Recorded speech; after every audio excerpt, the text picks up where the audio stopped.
social medias are located over in the link me, which will be pinned in my chat.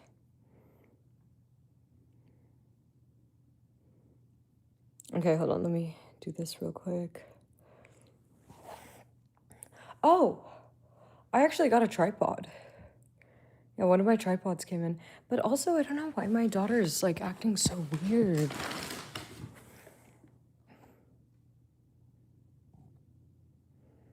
Let's see, is it like the weather? Oh, you scare me, baby. You scare me so much. Why do you act like this? Is everything okay? This was the girl that was freaking me out. Hello, girly.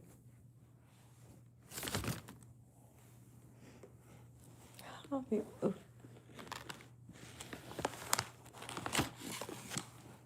Hi. Hello, sweet baby.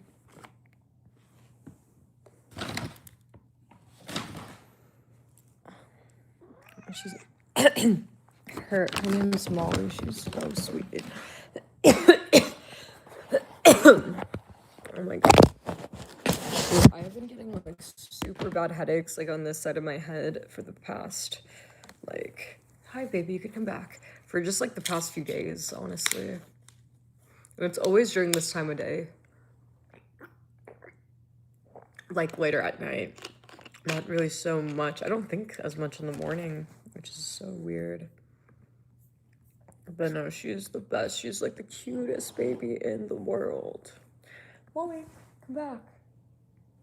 Why are you acting so strange? Stop acting weird. It's okay, baby girl. I love you. Yeah? Oh, I love you so much. You're so amazing. You're the best girl ever. Yeah, you're the best. Look. Yeah, you're my best baby in the world. Okay, let's finish watching the retard Musk. You know, so the... What do you need from me? What do you need, little girl? What do you need, sweet baby? What is it, baby girl? What does this sweet thing need? What could this angel need?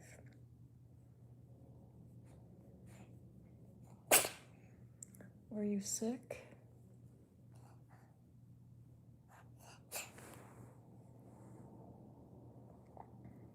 What?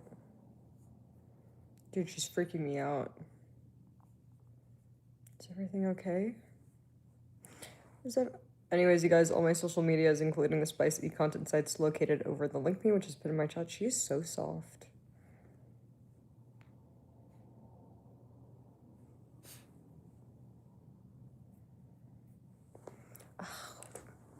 Ah! Stop! Okay. Okay, is that all she wanted? Why aren't you happy, though? Why aren't you happy? Be happy. Are you gonna start purring? Dude, I feel like... there she is. Yeah, no, like, if she's laying with me or if she's by me and she doesn't purr, like, it makes me feel, like, super uncomfortable. So I'm like, what is going on, you know? But then when she starts purring, I'm like, yeah, okay, everything's okay. Everything's okay. It's like, I feel super reassured. I feel so reassured when she starts purring. Okay, baby's happy and everything's good. It's actually it's pretty rare for something, frankly, that is hateful to be promoted. It's not that it never happens, but it's fairly rare. I mean, I would encourage people to look at, for those that use the system, when you look at the sort of the feed that you receive, how often is it hateful, and over time has it gotten more or less hateful? And I would say that if you look at the X platform today Hi, baby. versus a year Okay, ago, I Eris think it is is here. actually much This is my better. I mean, what is your personal experience? Are you surprised? I'm just curious. You use this. I use the platform religiously. I So you will would admit to notice. being an addict, You would and I notice. use the For You, and I will say now the problem is because I'm a journalist, I go looking for stuff. Well, that's I'm not. I'm just saying. And because I also think the algorithm for me personally, because I'm looking for stuff, also is feeding me other things.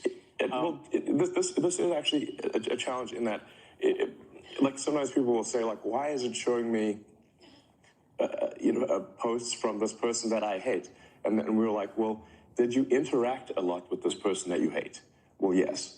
Well, therefore, it thinks that you want to interact more with this person that you hate. That's like a reasonable. Let me ask you this: you kind of want to have an argument. When you tweet, yeah. do you ever Post. Let's say post. When you post, I mean, listen, I'm open. If anyone can come up with a better word, that would be great. When you post, though, but the least bad word I can think of is post. When you post, though, are you trying to rile up either a base or an audience? Do you recognize the power you have in that? And also, by the way, not just rile up one version of it, but also rile down, which is to say, as I said, there are people who are demonstrably anti-Semitic on the site. Who I get Jew boy things and all sorts of things that come my way. Hey, for a while they thought I was Jewish, so they would, I'd get it too. But no. But the question is, my name is Super Jewish. Do you ever think to yourself, you know what? I'm going to go online and I'm going to say, these people, I condemn these people that are on my site saying these things. Because I have. You say I've condemned anti-Semitism, but do you ever go? Yeah, I said I could condemn. I literally posted I condemn anti-Semitism in all its forms. Like that is a literal post that I made. I mean, I'm like, listen, if I can get out the thesaurus, if you and we could, let me ask you a different question. Just so you guys know, he's like completely fucking lying. Like Elon Musk is racist in every way and yes, anti-Semitic. So you compose it, I'll post it. Okay, let me ask you this. That's not your words. You were on a podcast about a month ago, and you said something that struck me, and it struck me as accurate. Came out of your mouth, so hopefully it is. But I'm hoping to go deep on this. Just because it came out of my mouth does not mean it's true. No. But you said my mind is a storm. I don't think most people would want to be me. They may think they want to be me, but they don't know. They don't understand. What did you mean by that? What was your mind being a storm? I think emo. Dude, I didn't know he was so for quite some emo. time. I think it is a bit of a storm. Yes. Yeah, I mean, in as much as a weather metaphor makes sense, my mind often feels like a very wild storm. I mean, I have a fountain of ideas. I mean, I have more ideas than I could possibly execute. So I have no shortage of ideas. Innovation is not the problem. Execution is the problem. I've got a million ideas. I mean, I've got an entire design for an electric supersonic vertical takeoff jet, but I just can't do that as well. I've had that for 10 years. I have a million things. Is your storm a happy storm? No. It's not a happy storm. What the fuck?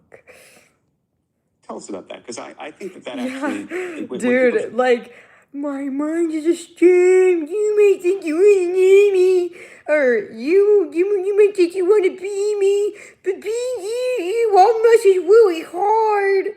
It's like, I feel like this is the type of shit that like a fucking like 8-year-old would fucking like in their emo phase would be listening to, like, I don't know, like what's some fucking emo music? Metal, like, my mind is streaming, no one understands. It's like, Rio. Holy, dude, it's like, it is so crazy. It's like Elon Musk is proof that males never grow up. And it's like, who the fuck would want a fat, oversized tot? And which, by the way, most married women, right? Like, you know what? Let's stop beating around the chase. All married women, all women, every time they get married, if they get married, they get stuck with a big, fat, oversized toddler, a stupid fat man baby that's like playing video game. I don't know how to do laundry, or can you do this for me? Or I'm feeling really moody right now. I'm sad right now. It's so crazy. Like, and then these males wonder why we don't want them. It's like, yeah, we don't want to adopt you guys. It's almost like these males, they are all looking to women as like, like adoption systems. Like, they are looking to replace their mom. They think that they're shopping for brand new mommies, and then they find out that, hey, yeah, no, these girls, yeah, they're not interested in being your mommy. Like, I mean, leave them alone. Yeah, none of them, no one's interested in raising a nasty, big, fat man baby. And they're like, I feel betrayed. I deserve better. Well, who's gonna take care of me? Really understand you. I Hi, think Paisley. there's a lot of this comes from some other place, and I want to talk about that. What do you think that is?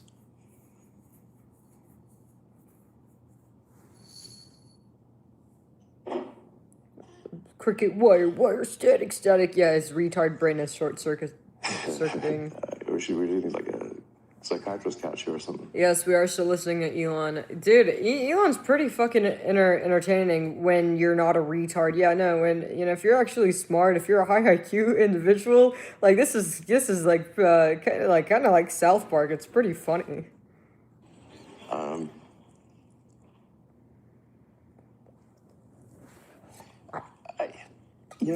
I think to some degree I was born this way, and then it was amplified by a difficult childhood, frankly. I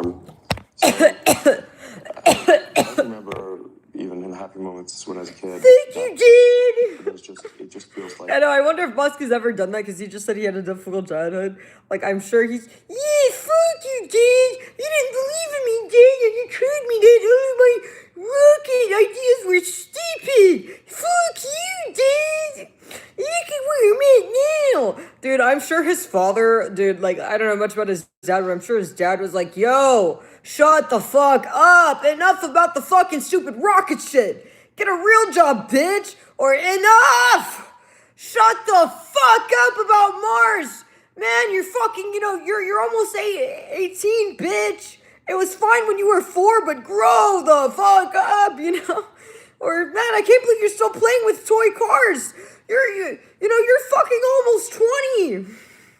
Like, dude, it was probably a lot, No, seriously, dude, it's like, and dude, like, Musk, 100%, like, you could tell that he was like, I don't know his dad, but you could tell that he was a punk son, because you see, even in his interviews, the way he avoids accountability, it is so crazy.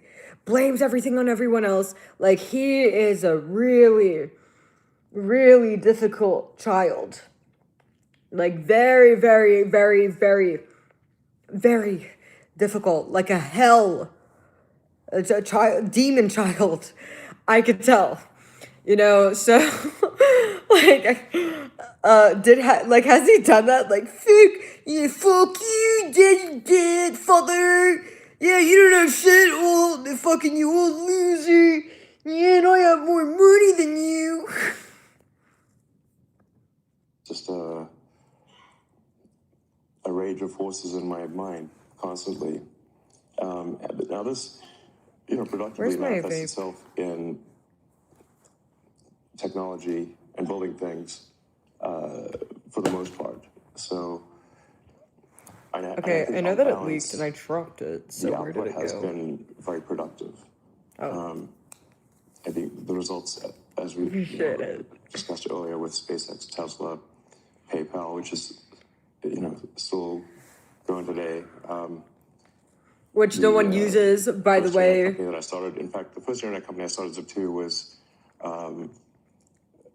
funded by a New York Times company, Hearst Knight Ridder, and in fact, we wrote some of the software for the New York Times website, and we helped bring online several hundred newspapers that previously were only in print. Which, just so you guys know, all of my social medias, including the spicy content sites located in the link me. I do not sell news on OF. I sell them on motherfucking Fansly. FANSLY Olive Oil Run. You'll find it. 90s, which at this point Oh is like, shit. Oops. Appreciate that, Gone. I'm glad you love my Molly.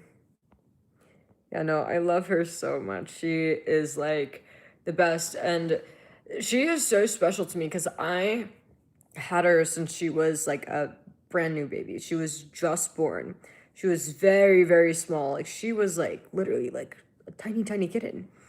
And I raised her, she was so small, I had to feed her milk. Like I had to give her syringes of milk. That's how little she was. And then, then she became a big baby. Now she's, she's pretty, I think my daughter's losing weight, like since I've like moved to the house, because the house is so big. So, and she's moving a lot more, but a little bit, not a lot, but a little bit. But, she used to be bigger. And she's like my big, like 30-pounder baby. And yeah, no, it's like we've been like this ever since, literally. She's my soulmate. Or soul cat. grandpa, basically. But no, like, I genuinely believe, like, we don't find our soulmates in people. We find our soulmates in animals. Seriously. Because, guys, look. Are you guys just gonna tell me that this is not, like, my soulmate? Look at how sweet she is. Like, this is true love. The 90s and internet feels like a Precambrian era when there were only sponges. She's so happy. Anyway, so, I feel like a lot of productive things have been done. And you can also look at Tesla as being sort of many companies in one. Like our supercharging network is, if the Tesla supercharging network were its own company, it would be a Fortune 500 company by itself. Just the supercharging system. We also make the cells. We build the power electronics and the powertrain from scratch. We have the most innovative structural design, the largest castings ever used. We have the best manufacturing technology at Tesla, better manufacturing technology than companies that have been doing it for 100 years. So these demons of the mind, are, for the most part, Oh, she is happy, you guys. She's purring right now. Because let me ask you a question about that. Like, he's purring like crazy. Once in a while, they, go wrong. But and this is a question I think a lot of people, are always trying to figure out about not just you, but sometimes themselves. Meaning, what is driving all of this? You're doing all of these things. Do you think that you would be as successful, whatever success is, if it wasn't being driven by I think that there's something you're trying to prove, either to yourself or to somebody. I don't know. We're all trying to prove something. Maybe I'm trying to prove it to my mother. I don't know. No, if I were to describe my philosophy, it is a philosophy of curiosity. I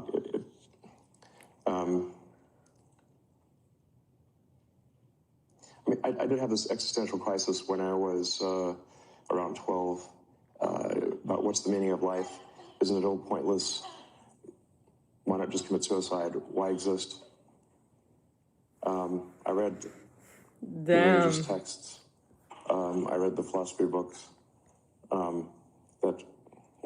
especially the German philosophy books, made me quite depressed, frankly. One should not read Schopenhauer and Nietzsche as a teenager. But then I read Douglas Adams' Hitchhiker's Guide to the Galaxy, which is a book on philosophy in the form of humor. And the point that Adams was making there was that So he's been mentally ill for a while, is what I'm getting out of that. Questions to ask. That's why I said that the answer is 42. Like basically, Earth's a giant computer, and it came up with the answer 42. But then to actually figure out what the question is, that's the actual hard part. I think this is generally true also in physics. At the point at which you can properly frame the question, the answer is actually the easy part. So my motivation then was that, well, my life is finite, really a flash in the pan on a galactic time scale. But if we can expand the scope and scale of consciousness, then we are better able to figure out what questions to ask about the answer that is the universe. And maybe we can find out the meaning of life, or even what question to, what the Oh right my question to ask God. is. Man, my head hurts, You man. know, where do we come from? Where are we going? Where are we Where are going? the aliens? Are there aliens? Dude, who cares? Mind your business. Why are you so These nosy? questions, you know, and is there new physics to discover? Or is this, because there seems to be some real questions around dark matter and dark energy. And so the purpose of SpaceX is to extend life beyond Earth on a sustained basis, so that we can at least pass one of the Fermi great filters, which is that of being a single planet civilization. If we are a single planet civilization, then we are simply waiting around for some extinction event, whether that is man-made or natural. But if you're a single planet civilization, eventually you will, something will happen to that planet and you will die. If you're a multi-planet civilization, you will live much longer. Also, a multi-planet civilization that's the natural stepping stone to being a multi-stellar civilization and being out there among the stars. So, you know, this I think has two, this is not simply a defensive motivation, but it is also one where that, you know, that gives meaning, man's search for meaning. Can I ask you a different... But let me finish this philosophy point, even though it may seem Boring. esoteric. It may resonate with a few people. We must get past this Fermi filter of being this great filter of being a single planet civilization. And if we do that, we are more likely to understand the nature of the universe and what questions to ask. If you're a believer in the philosophy of curiosity, then I think you should support this ambition. But it's more, being a multi-planet species is more than simply, you know, life insurance for life collectively. That's a defensive reason. But I think also that life has to be more than simply solving one sad problem after another. You know, there have to be reasons where you wake up in the morning and you're happy to be alive. There have to be reasons that you have to say, why are you excited about the future? Like, what gives you hope? And if you're unsure, ask your kids. And I think the idea of us being a spacefaring civilization and being out there among the stars is incredibly inspiring. No one cares, bro. And exciting. Man, And I don't something think to there's a look for. single person on this planet that's like, oh, you know, my life sucks, and you know, the economy is a trash can, and there's crime everywhere, and well, we have a retarded administration in Trump, but I'm happy, you know, I'm so glad and looking forward to space. Like, bro, no one gives a fuck, bro. Like Elon, you stupid bitch. It's like not everyone's a fucking, you know, ooh, space and aliens and wax their pee-pee to fucking, you know, to fucking alien corn like you do, dude. No one cares. And they need to be such I don't know. Maybe you mentally ill might be like, oh, don't worry, oh, there's gonna be space, or I might be sad in my Mimi's basement, but an alien will come see me and take me to space. It's like, this is crazy. the world. Let me ask you a different question about confidence. We were having a conversation here earlier about people and where people get their confidence from. Some people have great insecurity.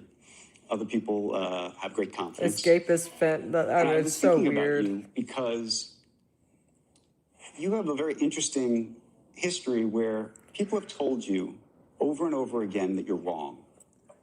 Well, sometimes they're right. Well, sometimes they are, but I would say that when it comes to Tesla, when it came to SpaceX, people told you that you were crazy, you were out of your mind. This was never going to happen. This was never going to work. And so what Yes. the reason I ask you this, Yes. though, Yes. is now when people say you're I wrong, see why. this isn't right, do you look at that and say, you know what, that's like a red flag for me because, you know, I've been told so often that I'm wrong that I know that I know I'm right because I've had that experience. Or are there people in your life when they say, you know what, Elon, this is not right? Do you know what I'm saying? I mean, I think what you're trying to say is that do I at this point think because I've been right so many times when others have said I'm wrong, that now I have to believe I'm right when in fact I'm wrong? You did very well. What do you think? No, I'm right.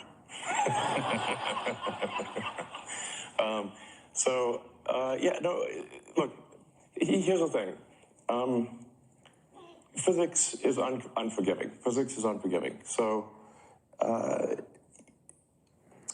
mean, I have, these various little sayings that I've come up with, that physics is the law and everything else is a recommendation. Right.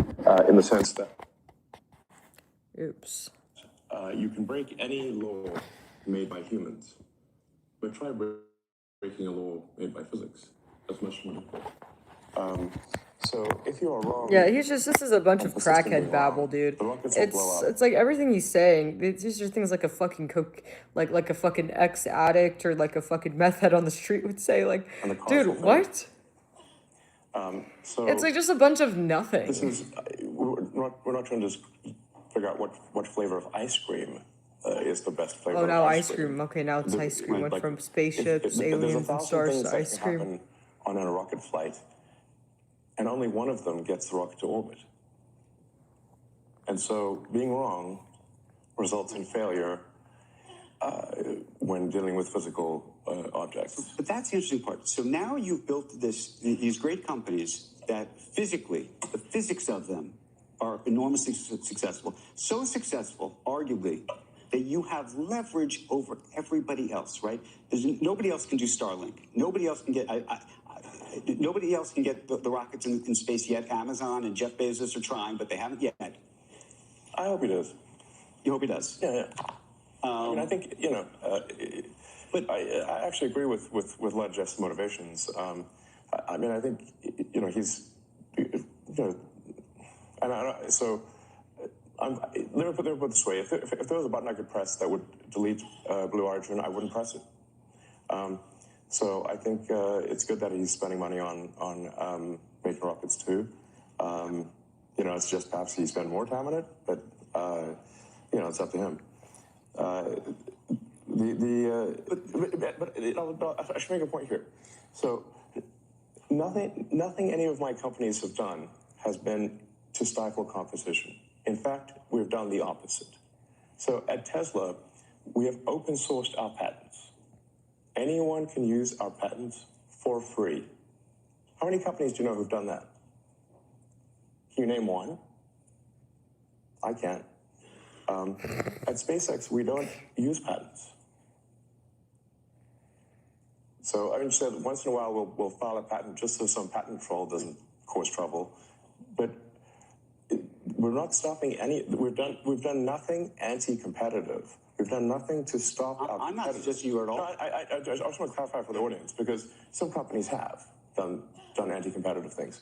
I think the strange thing or the unusual thing about SpaceX and Tesla is that we've done things that have helped our competition. So at Tesla, we have Why don't made you our press it? supercharger system. Man, like, I'm sure he wants to fucking, like, dude. I'm sure Musk, I don't know, there's a lot of reasons, it's like, oh, great, do the work for me.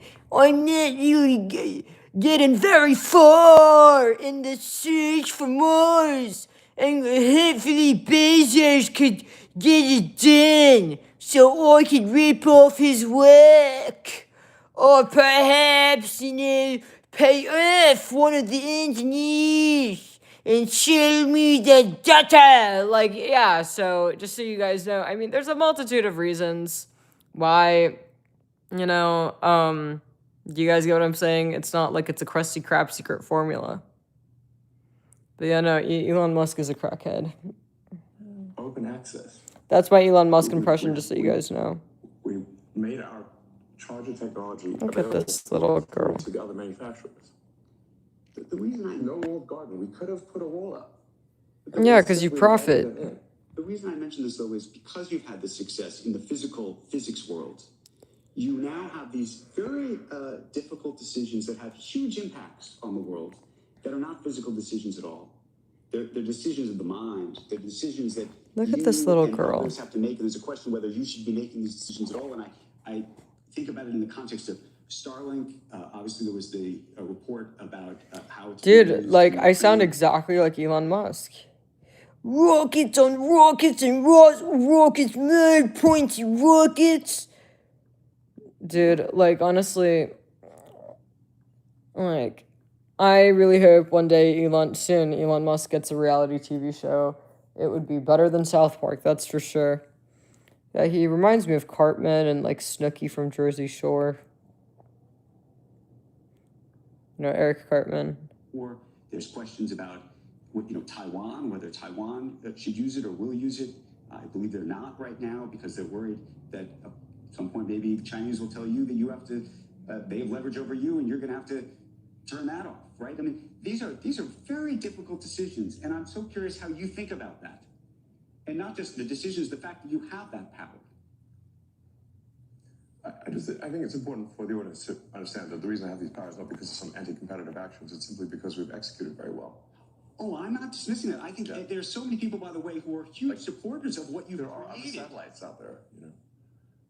But they're not as good as yours. And Right. the same, and we can say that maybe make the same argument of cars and everything else. But as a result, that gives you enormous leverage. Right? Okay. I mean, with the exception of by the way, these advertisers who aren't on X, in every other instance, everybody needs you. I mean, nobody's letting me use our product if it's better than use somebody else's product if it's the other product's better.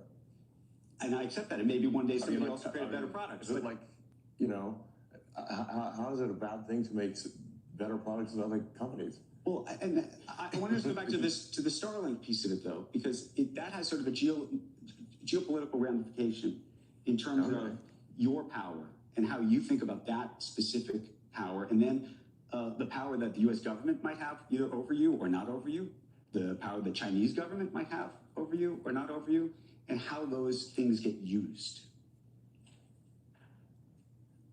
I mean, what are you suggesting? I'm asking the question around this very idea of how these satellites are going to be used, whether you think that you should have control of them, whether the government should have control of them. Do you trust the government? Well, there's a lot of people who don't trust the government. No, exactly. But then this goes back to the trust of you, right?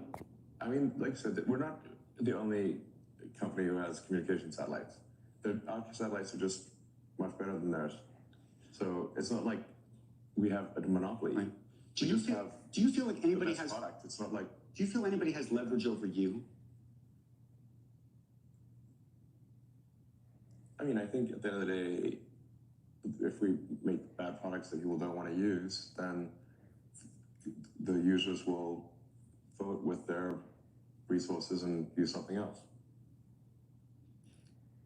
Let me pivot the conversation for a second. I mean, certainly, my company's overseen by regulators, and while you know, since SpaceX, Starlink, Tesla are overseen by, you know, cumulatively over 100 regulators, and actually more than that, a few hundred regulators, because we're in 55 countries.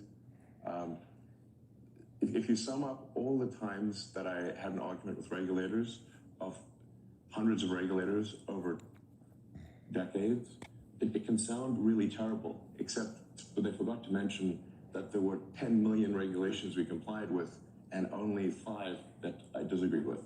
But they were still the 5. And it sounds like, wow, this guy's a real maverick. I'm like, yeah, but what about the 10 million we complied with? Let me one related thing on this, the leverage of countries and things over you, regulators. X is this free speech platform. You do business in China, lots of business in China. That's an important part of your business, I imagine. Well, it's not SpaceX. How do you think about the leverage that the Chinese have over you? And do they have leverage over you? And how do you feel about, some people would say, is it hypocritical for you to be doing business in China, or frankly in other countries as it relates to X and other things that don't follow this free speech path that you have espoused? The best that the X platform can do is adhere to the laws of any given country. Do you think there's something more we could do than that? I think it would be very hard, but I just wonder, given the sort of strong philosophical approach that you've been vocal about, whether you say to yourself, you know, maybe I shouldn't be doing business in that country. Well, first of all, Starlink and SpaceX are no business in China whatsoever. Tesla has one of four vehicle factories in China, and China is, you know, I don't know, a quarter of our market or something like that. And so it's a quarter of the market of one company. The same is true, by the way, of all the other car companies. They also have something on that order, a quarter of their sales in China. So if that's a problem for Tesla, it's a problem for every car company. I mean, I think one has to be careful not conflating the various companies, because I can only do things that are within the bounds of the law. I cannot do beyond that.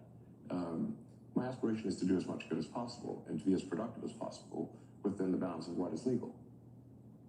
More than that, I cannot do.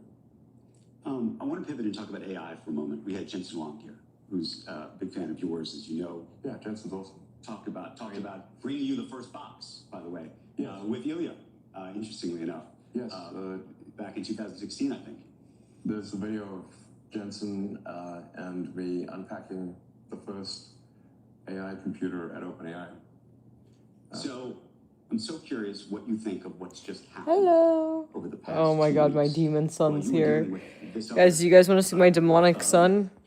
headline. He's usually good, but no, he's been a demon recently. At OpenAI. Hi, baby. What did you think? Well, Better be good. Co-founder. Oh no, you can't do that. Hey, OpenAI, frankly, oh my god, you need to get out of her space. Can't wait to Oh shit, Paisley. time had What is wrong with you? Get out of her space. Yeah, and Larry and Paige Oh, and I used to be that's very close Retard friends, and I Musk. stayed We're in his watching house, Retard till- Musk. Till Larry. Oh, look at until this. late Oh, at he is so night cute about though. AI Look at safety. this baby. And it You became gonna be apparent to good? me that Larry. Oh, that's Maybe my not son.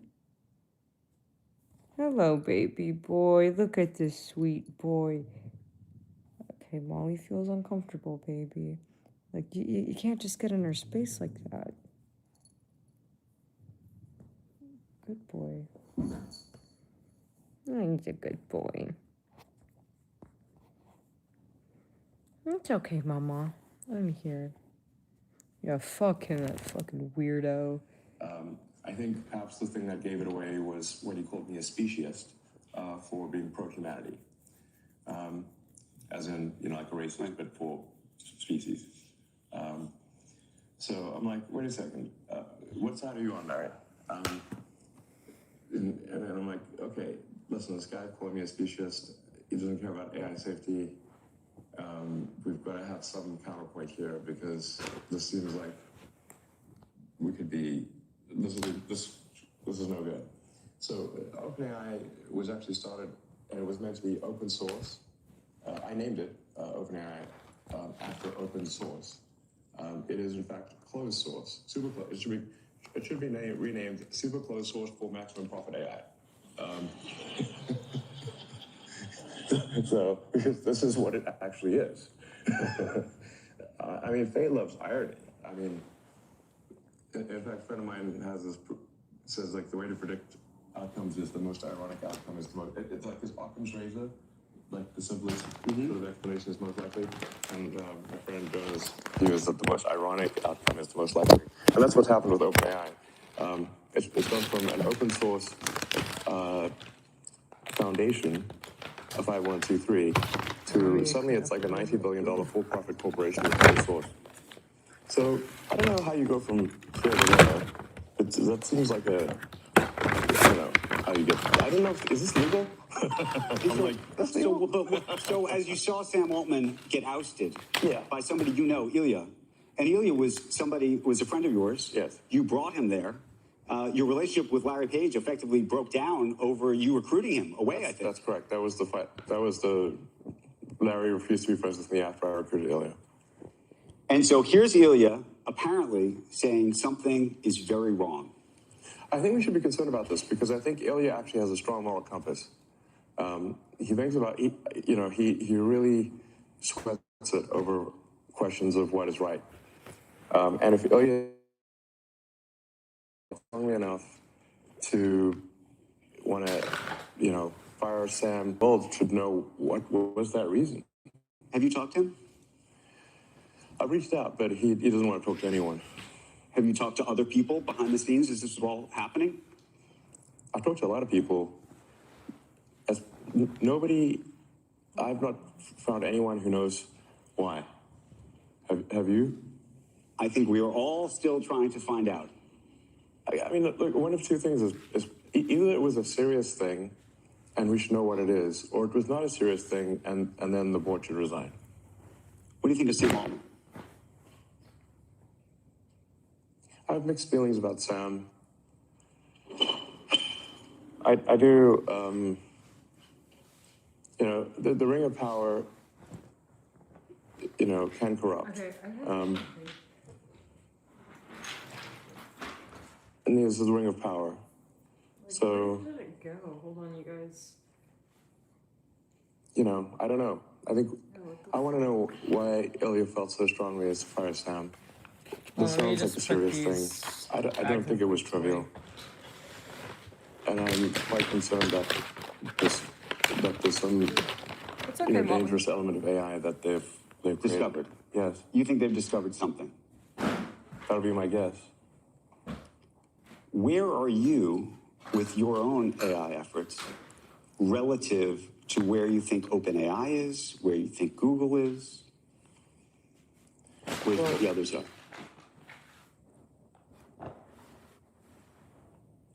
I mean, on the AI front, I'm in somewhat of a quandary here because I've thought AI could be something that would change the world in a significant way since I was in college. I mean, like 30 years ago. So the reason I didn't go build AI right from the get-go was because I was uncertain about which edge of the double-edged sword would be sharper, the good edge or the bad edge. Retard's fault, man. So I held off on doing anything on AI. I could have created, I think, the leading AI company, and kind of OpenAI actually is that. Because I was just uncertain if you make this magic genie, what will happen? Whereas I think building sustainable energy technology is much more of a single-edged sword that is single-edged good. Making life multiplanetary, I think single-edged good. Starlink, mostly single-edged good. I mean, giving people better connectivity to people that don't have connectivity or it's too expensive, I think is very much a good thing. Starlink was instrumental, by the way, in halting the Russian advance. Oh, The there it is. Ukrainians Okay, said so. All right. So, I think with AI, you've got the magic genie problem. You may think you want a magic genie. Yeah, all my social medias, including the spicy content sites, but once you've located out over in the of link bottle, me, which is pinned in hard to say my what chat. How far are we away from that genie being out of the bottle, you think? You think it's already out? When the genie is certainly poking its head out. Good job, 8-Ball. AGI, the idea of artificial general intelligence. Given what you now are working on yourself, and you know how easy or hard it is to. Yeah, no, train it's like, dude, they need to go back to calling Musk out. It's like, I wish they'd make compilations of him, like, I hope I'm not getting too far in the what's the weeds word? of just how this works, but those are the basics. Musk behind tantrum the software compilation. interface. It's funny, all these weights, they're just basically numbers in a comma separated value file. And that's our digital god, a CSV file. And I don't know if everybody realized that initially. We're skipping What is the through. value of that?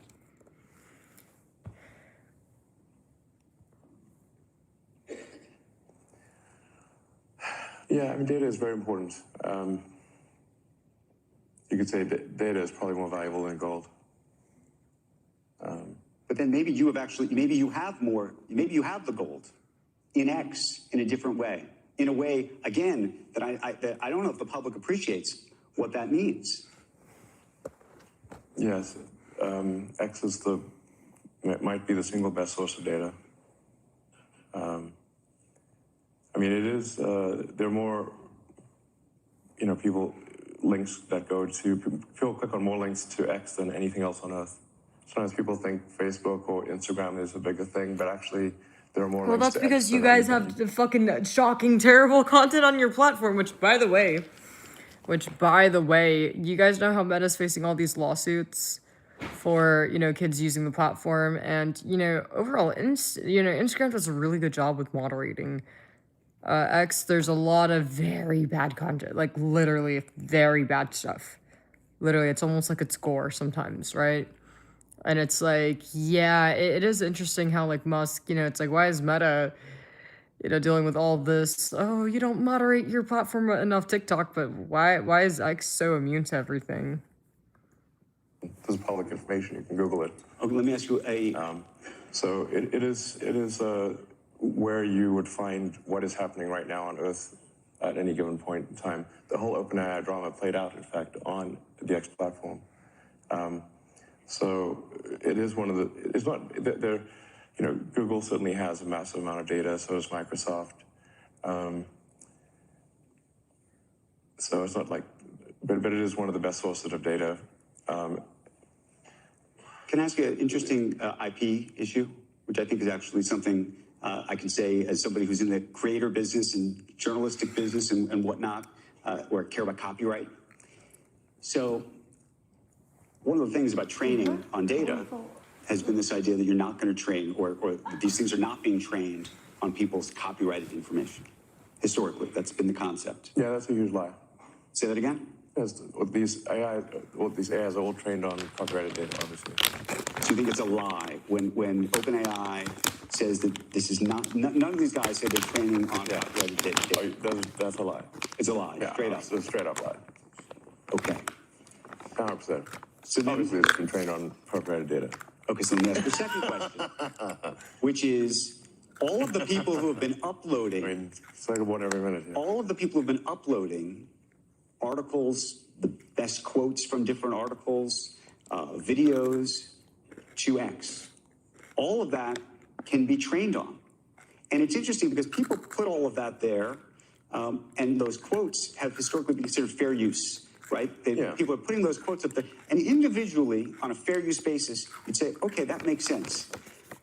But now there are people who do threads, and by the way, there may be multiple people who've done, an article that has 1,000 words. Technically, all 1,000 words could have made it onto X somehow. And effectively, now you have this remarkable repository. And I wonder how you think about that again, and how you think the creative community and those who were the original IP owners should think about that. I don't know, except to say that by the time these lawsuits are decided, we'll have Digital God. So ask Digital God at that point. These lawsuits won't be decided before on a time frame that is relevant. Is that a good thing or a bad thing? I think we live, there's that, I don't know if it's actually a real Chinese saying or not, but may you live in interesting times. Right. It's apparently not a good thing. But I would prefer to, personally, I would prefer to live in interesting times. And we live in the most interesting of times. I think, for a while there, I was like really getting demotivated and losing sleep over the threat of AI danger. And then I finally sort of became fatalistic about it and said, well, even if I knew annihilation was certain, would I choose to be alive at that time or not? And I said I probably would choose to be alive at that time because it's the most interesting thing, even if there's nothing I could do about it. So then, then basically sort of a fatalistic resignation helped me sleep at night because I was having trouble sleeping at night because of AI danger. Now, what to do about it? I mean, I've been the biggest, the one banging the drum the hardest, by far the longest, or at least one of the longest for AI danger. And these regulatory things that are happening, the single biggest reason they're happening is because of me. Do you think they're ever going to get their arms around it? We talked to the vice president this afternoon. She said she wants to regulate it.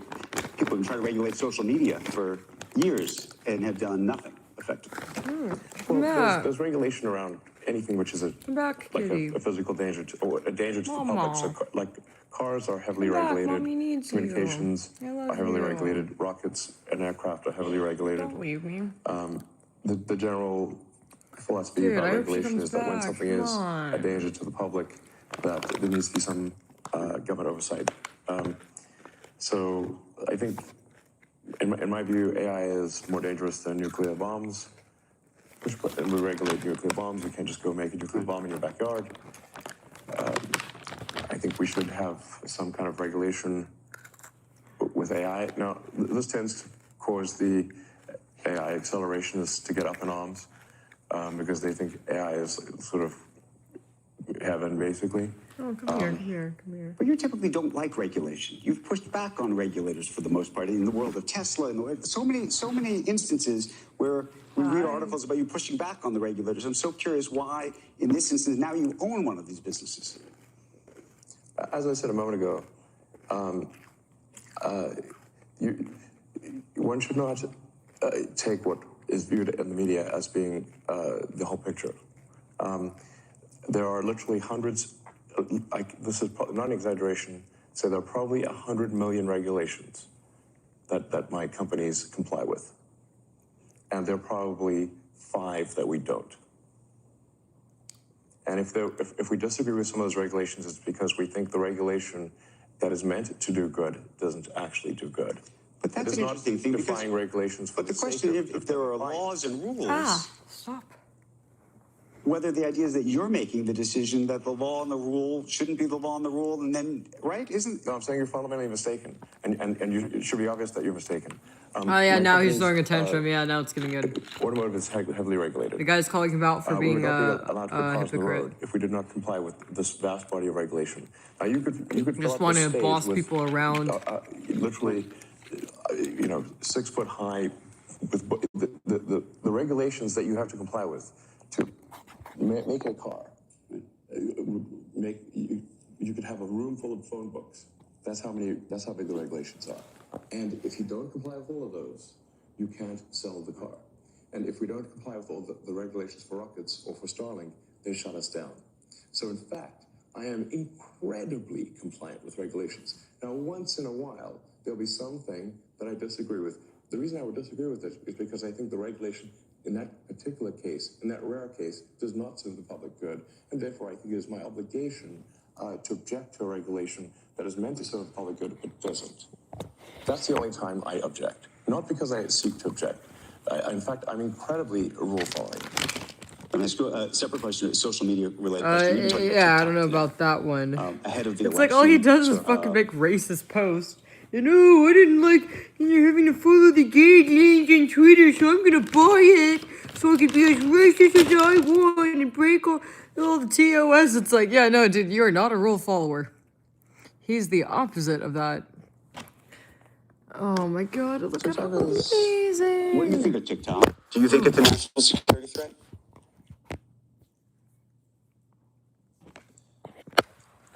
I don't use TikTok. Say that again? You don't? I don't personally use it. But for people for teenagers and people in their 20s, they seem almost religiously addicted to TikTok. Some people will watch TikTok for like 2 hours a day.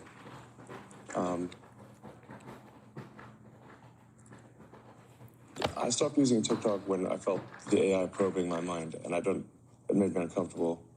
So I stopped using it.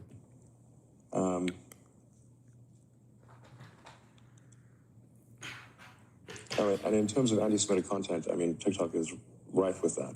It has the most viral anti-Semitic content by far. But do you think the Chinese government is using it to manipulate I haven't seen any anti-Semitic content minds on of TikTok. Americans? No, Is that something that you think we should worry about? I mean, you have different states that are don't- trying to ban it. I don't think this is some Chinese government plot, but it is. I don't know. Have you guys seen any anti-Semitic content on? I've never seen none of that. It is really just trying to find the most viral thing possible. But it's what is going to keep you glued to the screen. That's it. Now, on sheer numbers, there are on the order of 2 billion Muslims in the world, and I think much smaller number of Jewish people. 20 million, something. Many orders of magnitude fewer. So if you just look at content production, just on sheer numbers basis, this is going to be overwhelmingly anti-Semitic. Let me ask you a political question. And I've been trying to square this one in my head for a long time. Yeah. In the last 2 or 3 years, you have moved decidedly to the right, I think. Have I? Well, we can discuss this. Yes, you have, yes, this is gonna be good. I been can't wait to see espousing the and promoting temper tantrums. a number of Republican candidates and others. You've been very frustrated with the Biden administration over, I think, unions and feeling like they did not respect what you've created. Well, I mean, without any doing nothing to provoke the Biden administration, they held an electric vehicle summit at the White House and specifically refused to let Tesla attend. This was in the first 6 months of the administration. And we inquired, we're like, we literally make more electric cars than everyone else combined. Why are we not allowed? Why are you only letting Ford, GM, Chrysler, and UAW, and you're specifically disallowing us from the EV summit at the White House? We'd done nothing to provoke them. Then Biden went on to add insult to injury and publicly said that GM was leading the electric car revolution. This was in the same quarter that Tesla made 300,000 electric cars and GM made 26. Does that seem fair to you? So, but tell me this then. It doesn't seem fair. And I've asked repeatedly, you've probably seen me. And by the way, I had a great relationship with Obama. So there was not a. So, but then there's I voted this. for Obama. I stood in line for 6 hours to shake Obama's hand. Okay. So let me just ask on a personal level. I can see it in your face. This hurt you personally. And it hurt the company too. And it was an insult to, Tesla has 140,000 employees. Okay, of the half of them are in the United States. Tesla has created more manufacturing jobs than everyone else combined. So let me ask this then. You've devoted at least the last close to 20 years of your life, if not more, to the climate change, trying to get Tesla off the ground, in part to improve climate. You talked about that. Yeah, a real right-wing motive. Repeatedly. God, far right, if anything. I understand that. And then it's right. Reverse psychology next level. Well, no, but so here's then the question, which is how do you square the support that you have given? I believe you were at a fundraiser for Vivek Ramaswamy, for example, who says that the climate issue is a hoax, right? Yeah, I disagree with him on that. But I would think that would be such a singular issue for you. I would think that the climate issue would be such a singular issue for you that actually it would disqualify almost anybody who didn't take that issue seriously. Well, I haven't endorsed anyone for president. I mean, I wanted to hear what Vivek had to say because I think some of his things some of the things he says, I think are pretty solid. He's concerned about government overreach, about government control of information. Guys, literally the degree to which old Twitter was basically a sock puppet of the government was ridiculous. It seems to me that there's a very severe violation of the First Amendment in terms of how much government control, how much control the government had over old Twitter, and it no longer does. So there's a reason for the First Amendment. The reason for the First Amendment for freedom of speech is because the people that immigrated to this country came from places where there was not freedom of speech, and they were like, you know what? we got to make sure that that's constitutional. Because where they came from, if they said something, they'd be put in prison, or there'd be, something bad would happen to them. So, and freedom of speech, you have to say, when is it relevant? It's only relevant when someone you don't like can say something you don't like, or it has no meaning. And as soon as you sort of, throw in the towel and concede to censorship, it is only a matter of time before someone censors you. And that is why we have the First Amendment. Dude, shut the fuck up. It's like, dude, Elon Musk, he bought X saying that X was about freedom of speech, no more censorship. All he's done is ban liberals, like, I literally got banned for, like, I got banned with arguing against racist and misogynist. I get banned for hate speech because I'm trying to fight against racism and misogyny. So, dude, he's so full of shit, and I did an appeal and it got denied, by the way. So, these are X's this wasn't a fuck up. No, the appeal got denied. Like, literally, this is such bullshit. Like, he's such a fucking liar. Could you see yourself voting for President Biden? If it's a Biden-Trump election, for example?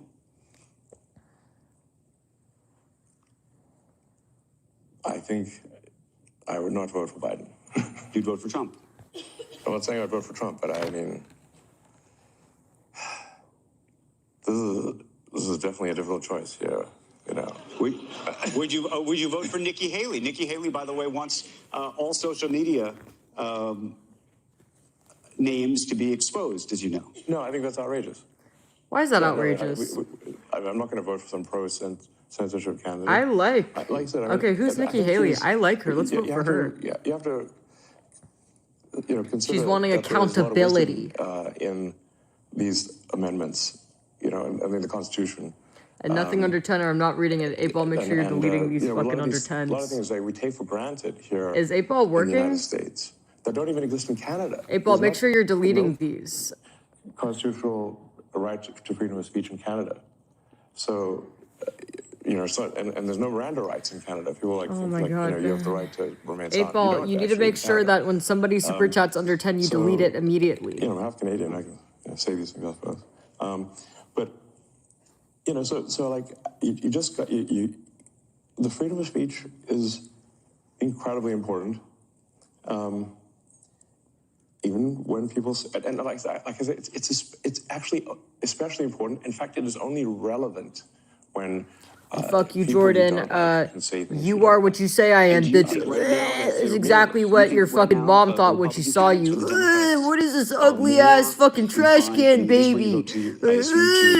Ugly demon, baby. Appreciate that. I see. Yeah, no, that's how it's. Wait, is that 10? Which party do you think? Wait, no, the currency. Oh, okay. Appreciate that. Freedom of speech, given all the things you've seen. That's how it's done. I'm pretty sure that is done. Now I'm preventing people from reading certain things. Maybe you think that's. See, you guys, that's how you do it. And when you super chat 10 or above, I will guaranteed read it and like acknowledge it. We actually are in an like situation TTS, here right? But like, except I do on TTS. balance, the Democrats appear to be more pro-censorship than the Republicans. And that used to be the opposite. It used to be, the left position was freedom of speech. I believe at one point, the ACLU even defended the right of someone to claim that they were Nazi or something like that, So, like, there really were, like, the left was, freedom of speech is fundamental. The perception, perhaps it is inaccurate, guys, is that do you see how cute my kitten is? Pro-censorship is more on the left than the right. We certainly get more complaints from the left than the right, let me put it that way. But my aspiration for the X platform is that it is the best source of truth, or the least inaccurate source of truth. Dude, this is like I don't know happiness. If you will believe me or not, if you guys want to know what I do for fun or my favorite thing to do, I think the truth will win over time.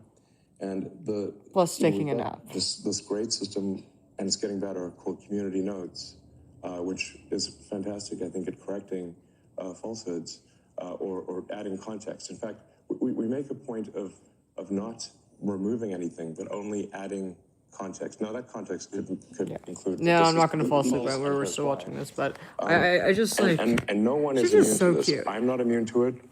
Yeah, Advertisers that's are not what I immune do to for it. In fun, fact, and we've that had is my community favorite notes, hobby. which has Just caused like us literally, some loss in like dude, like I advertising. Speaking of loss of love being a advertising cat revenue, lady. when Being a if a cat community lady note, is like the best thing if there's false ever. advertising, the community note will say, "This is false," and here is why. I mean, there's one specific example that is public knowledge, so I'll mention it, which is at one point Uber had this ad which said "Earn like a boss." And it was community noted, if by boss you mean $12.47 an hour, this did cause at least a temporary suspension of advertising from Uber. I got to ask you a question that might make everybody in the room uncomfortable or not the uncomfortable. fuck? Like, because why there's would a he free do speech that? issue. The New York Times boss. company and the New York Times newspaper, it appeared over the summer to be throttled. What did? The New York Times. Well, we do require that that everyone has to buy a subscription, and we don't make exceptions for anyone. And I think if I want the New York Times, I have to pay for a subscription, and they don't give me a free subscription. So I'm not going to give them a free subscription. But were you throttling the New York Times relative to other news organizations, relative to everybody else? Was it specific to the Times? They didn't buy a subscription. By the way, it only costs like $1,000 a month. So if they just do that, then they're back in the saddle. But you are saying that it was throttled. You know, I'm saying. Was there a conversation that you had with somebody? You said, look, I'm unhappy with the Times. They should either be buying the subscription, or I don't like their content, or whatever. Any organization that refuses to buy a subscription is not going to be recommended. But then, what does that say about free speech? Exactly. What does it say about amplifying free speech is not certain exactly voices? free. It costs a little bit. Right, but that's it. But that's an interesting. You know, it's like in South Park, where they say, freedom isn't free. It costs $1.05 or whatever. But it's pretty cheap. Okay. It's low cost freedom. I got a couple more questions for you. You're headed back to Texas after this to launch the Cybertruck. Yeah. It's going to be a big launch. But I wanted to ask you right now, more broadly, just about the car business and what you see actually happening. And specifically, the government put in place lots of policies, as you know, to try to encourage more EVs. And one of the things that's happened uniquely is you have now a lot of car companies saying, actually, this is too ambitious for us. These plans are too ambitious. 4,000 dealers, I don't know if you saw just yesterday, sent a letter to the White House saying, this has gone too far. You're going too far. You had this anti-EV. This is going too fast, too far, and that there's not enough demand. Underneath all of this is this idea that maybe there's not enough demand for EVs, that the American public has not bought into they bought into it with your company, but they haven't bought into it broadly enough. Well, I think if you make a compelling electric car, people will buy it, no question about it. Electric car sales in China are gigantic. That's by far the biggest category. Right. And I think that would be the case, it's worth noting, so probably the best refutation of that is that the Tesla Model Y will be the best-selling car of any kind on Earth this year. Of any kind, gasoline or otherwise. Is there another car company that you think is doing a good job with EVs? I think the Chinese car companies are extremely competitive. By far, our toughest competition is in China. So, there's a lot of people who out there who think that the top 10 car company is going to be Tesla, followed by 9 Chinese car companies. I think they might not be wrong. So, China is super good at manufacturing, and the work ethic is incredible. So, if we Wait, consider hold on, different guys. leagues of He's talking a lot about how his car company is so good. I've never seen Elon in a Tesla. Have you guys seen Elon drive his own car or anywhere near a Tesla? Like, no, genuine question. It's like this guy's so full of shit, but like, yeah, no, I've never seen it. Have you guys? Competitiveness at Tesla, we consider the Chinese league to be the most competitive. You know, it's funny how, oh, the and by car's the way, we do- amazing. Oh, no, it's safe. No, listen, it doesn't matter that we didn't comply with 5 regulations. No, you complied with all the rest. It's a great car, but it's like, oh, no, but I'm not going to get into it. Interesting. well in China because our China team is the best China. How worried are you that the unionization effort that just took place I shouldn't say effort, but the new wages and the like at GM and Ford that they're coming for you? And they are coming for you. What is that going to mean to you and your business? Well, I think it's generally not good to have an adversarial relationship between people on the line, one group at the company and another group. In fact, I disagree with the idea of unions, but perhaps for a reason that is different than people may expect, which is I just don't like anything which creates kind of a lords and peasants sort of thing. And I think the unions naturally try to create negativity in a company and create a sort of lords and peasants situation.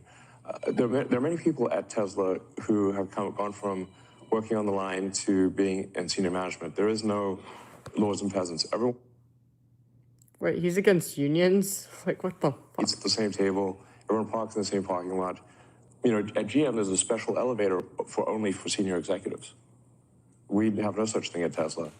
And the thing is that I actually know the people on the line because I worked on the line and I walked the line and I slept in the factory. Yeah, and right. And I worked beside them. Man, he's full of shit. He's too busy eating, So, nom nom nom, and fucking I'm no stranger to it. shit posting on X.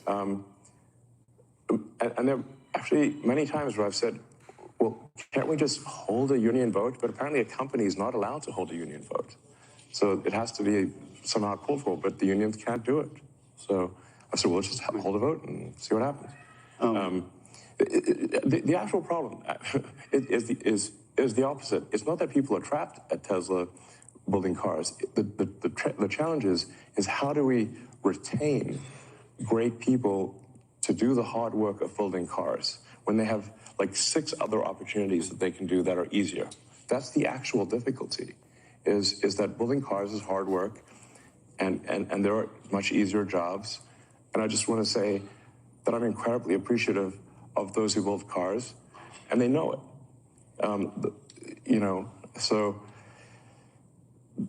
there's I don't know, maybe there will be unionized. If I say, like, if Tesla gets unionized, it will be because we deserve it and we failed in some way. But we certainly try hard to, ensure the prosperity of Why is he everyone. so We give everyone scared of stock like options. his employees having a union? Like, that's weird. We've made many people who were just working the line, who didn't even know what stocks were, we've made them millionaires. So We're going to run out of time. Final couple quick questions. When do you have the time to tweet or to post? Yes, thank you, man. Yes, bro. Based.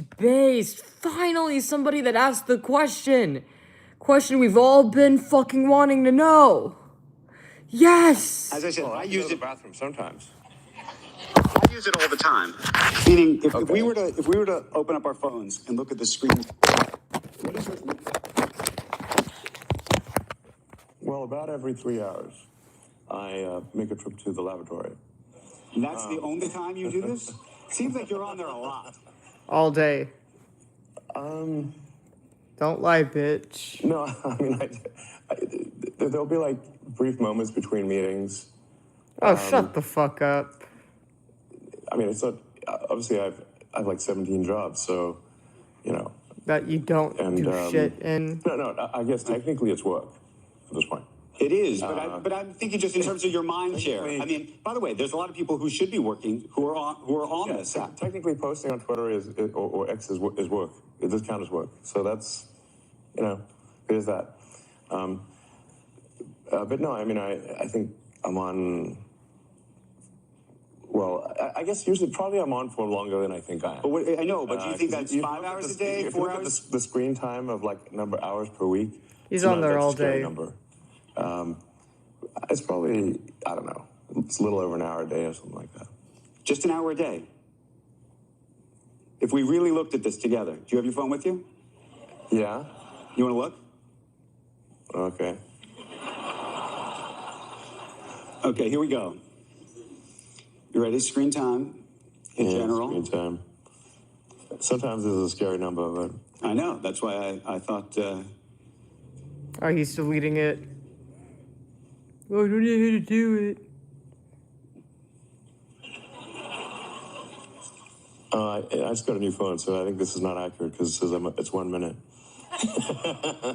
Pretty sure it's more than that. Wait, it's over the week. There we go. Yeah, go to the week. Okay, it says it's still wrong. It's more than 4 minutes.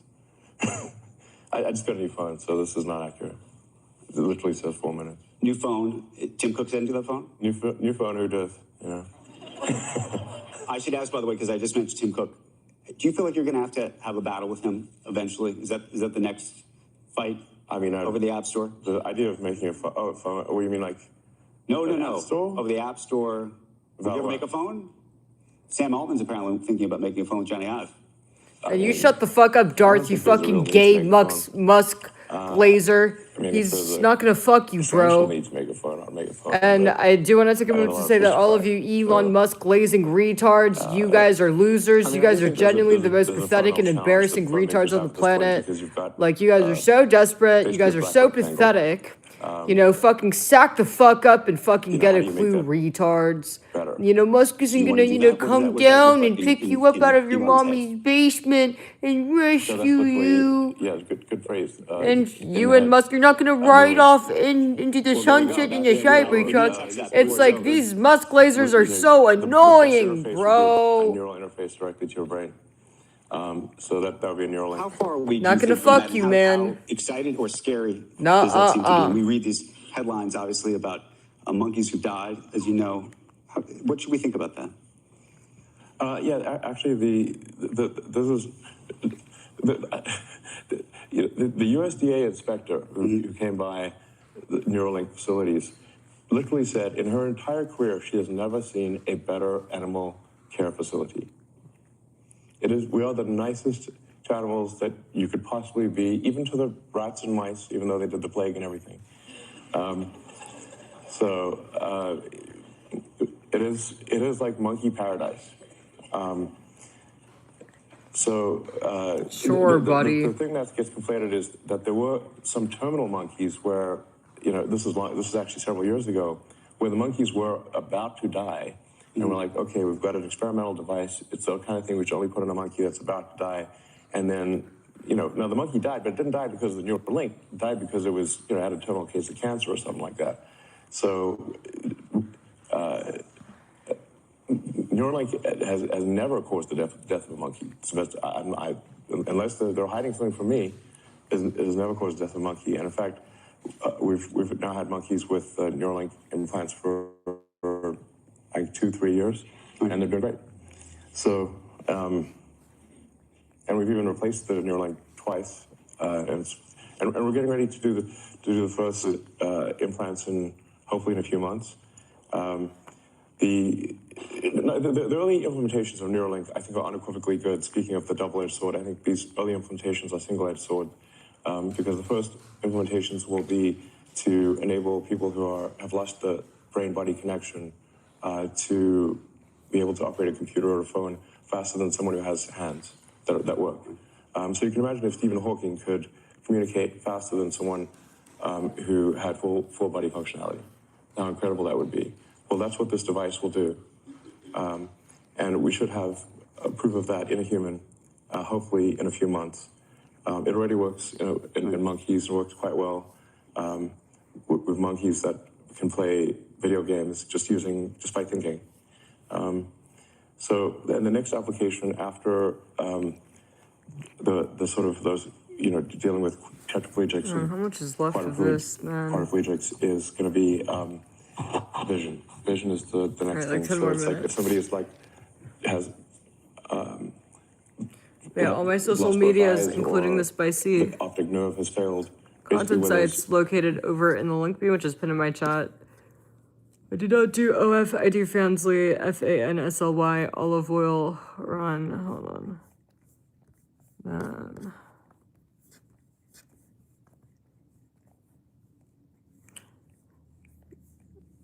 Hi, baby. No possibility of having sort of some ocular correction. That would be the next thing for Neuralink is a direct vision interface. And in fact, then you could be like Geordi LaForge from Star Trek. You could see in like any frequency. Actually, you could see in radar if you want. Two final questions, and then we're going to end this conversation, which I think has taken everybody inside the mind of Elon Musk today. Not as well as Neuralink for will. sure.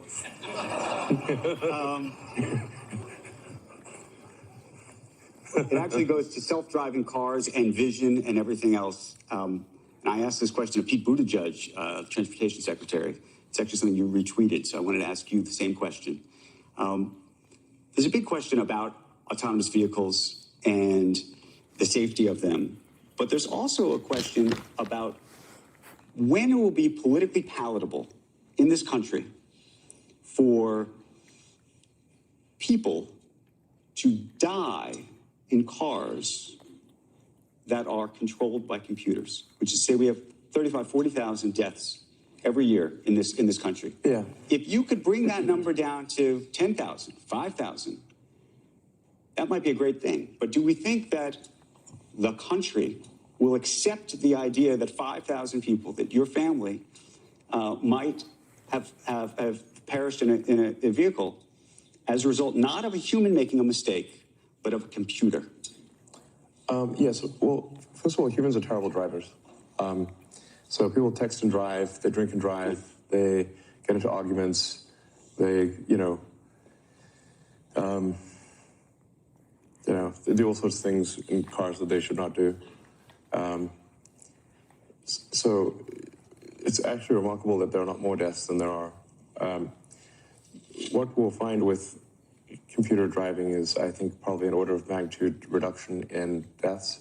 I think, and the U.S. has actually far fewer deaths per capita than the rest of the world. If you go worldwide, I think there's something close to 1 million deaths per year due to automotive accidents. So I think computer driving will probably drop that by 90% or more. It won't be perfect, but it'll be 10 times better. And do you think that the public will accept that? Do you think the government will accept that? Well, in large numbers, it will simply be so obviously true that it really cannot be denied. And what do you think? I know we've talked about the timeline before, and I know people have criticized you for putting out timelines that may not have come true just yet. But what do you think it really is? And by the way, do you ever say to yourself, oh, I shouldn't have said that? Sure, of course. Wait, I should have said that.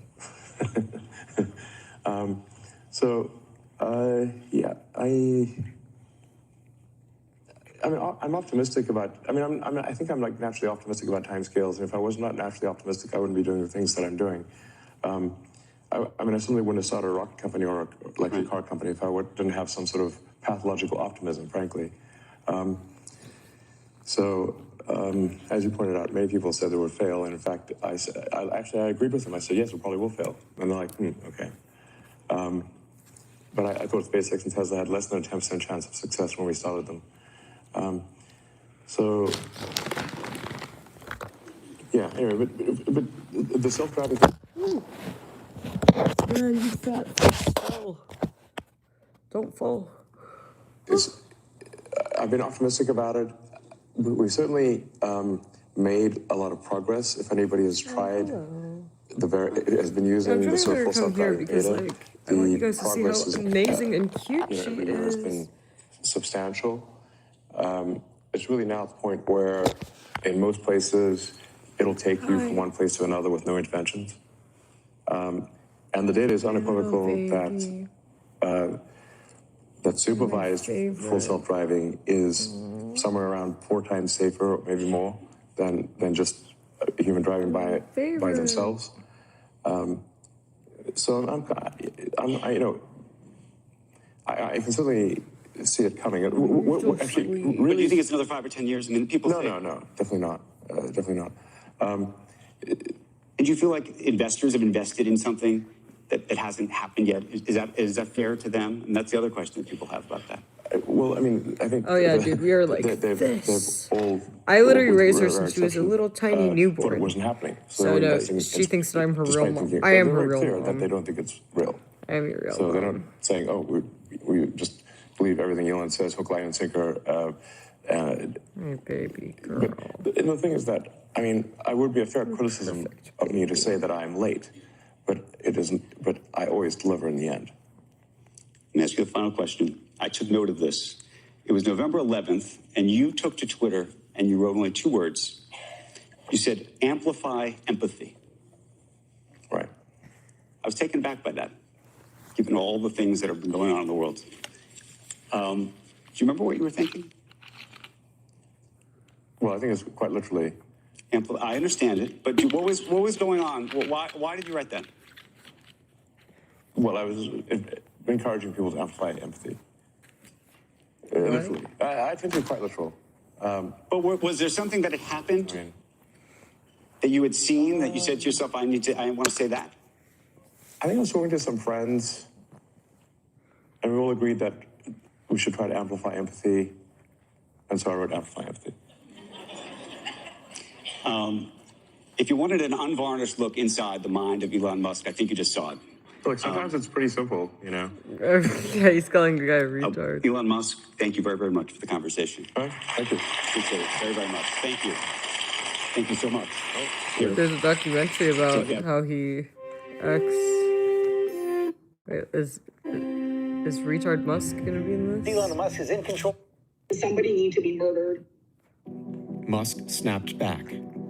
What did you get done this week? Less than a minute later, I'm not joining the board. This is a waste of time. 15 seconds after that, We'll make an offer to take Twitter private. Elon's impatience and impulsiveness just drove him to say, I don't want a board seat. I want to control this. Musk made his offer. $43 billion, all cash, take it or leave it. He tweeted the news about an hour ago, simply saying, quote, I made an offer. Elon Musk wants Twitter, but he doesn't got it yet. This is not only a big win for free speech, it is about a big ship that's coming. He says he wants to transform the company. Kara Swisher was initially optimistic. I thought it was a great idea. I thought he'd be a good owner. Why? Because he has the money, the means, and the creativity to do something. I thought he could get stuff done. And he actually asked me my ideas because I knew a lot about Twitter. I was a very heavy user. I was working with Twitter on a bunch of things that were interesting to make money. And I was very clear, like, you can do it. You can make this into a much better business. And he said, let's get together and talk about it. Yeah, so we heard Musk this afternoon say he's not sure that this will succeed. Not all of his friends and family were so enthusiastic. In early April, he's at the factory in Texas with Tesla, and his brother is arguing, don't get into Twitter, you got enough else to do. Even his kids at dinner are saying, why are you doing this? His kids say, we don't use Twitter. I just sat and watched as all these arguments were going on, but I did ask him, how does it fit in to all your other missions? And he said, well, it doesn't really fit in, but maybe by helping democracy, it'll help civilization survive. I think he always has to put these things in some huge, large, epic framework, and eventually convinced himself of that. My biological neural nets concluded that if Twitter was not bought and steered in a good direction, that it would be a danger for the future of civilization. He is somebody, ever since he was reading comic books as a kid, who needs to see himself on an epic mission. After Twitter accepted his offer, Musk appeared celebratory at the Met Gala with his mother. I told him not to take on the world and the universe, and he didn't listen. Aspirationally, I am trying to do good for humanity and the future of civilization. Throughout all of this, I really thought he has bought some Twitter stock. He's talked about buying Twitter. What are the odds that he will actually get his act together? There's a gap between like Elon Musk tweeting, I want to buy this company, or like sending an angry text message saying, I want to buy your company, and like the bankers at Morgan Stanley putting together the commitment letter saying, here's your $44 billion of financing. Did it appear like an impulse buy? I would have said more like a rage buy. It didn't on the surface seem to have a ton of like business or financial logic to it. One reason it seems impulsive is because he changed his mind like a week later, he tried to get out of the deal. Elon Musk now backing out of his $44 billion agreement to purchase Twitter. The social media giant suing him for $44 billion in an effort to enforce their original merger agreement. Does Elon Musk have any legal footing here? Maybe. I think that probably what was happening there was mostly that he realized he was overpaying.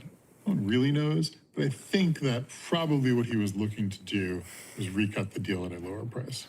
Probably. Musk hinting of a new era of Twitter earlier this week. After several months of legal wrangling, Musk gave up, agreeing to the terms of his original offer. Elon Musk is in control of Twitter this morning. The world's richest man closed his blockbuster deal overnight to take. And now that it's no longer a publicly traded company, he'll have no shareholders to answer to, which means he can run the company how he wants. On October 26, 2022, Elon Musk arrived at Twitter headquarters with a gag in hand. I was standing in the lobby with Parag Agrawal and some of the leaders of Twitter. They were waiting for Musk to come in, and then he comes in with that sink. Entering Twitter HQ. Let that sink in. You could feel a certain tension in the air.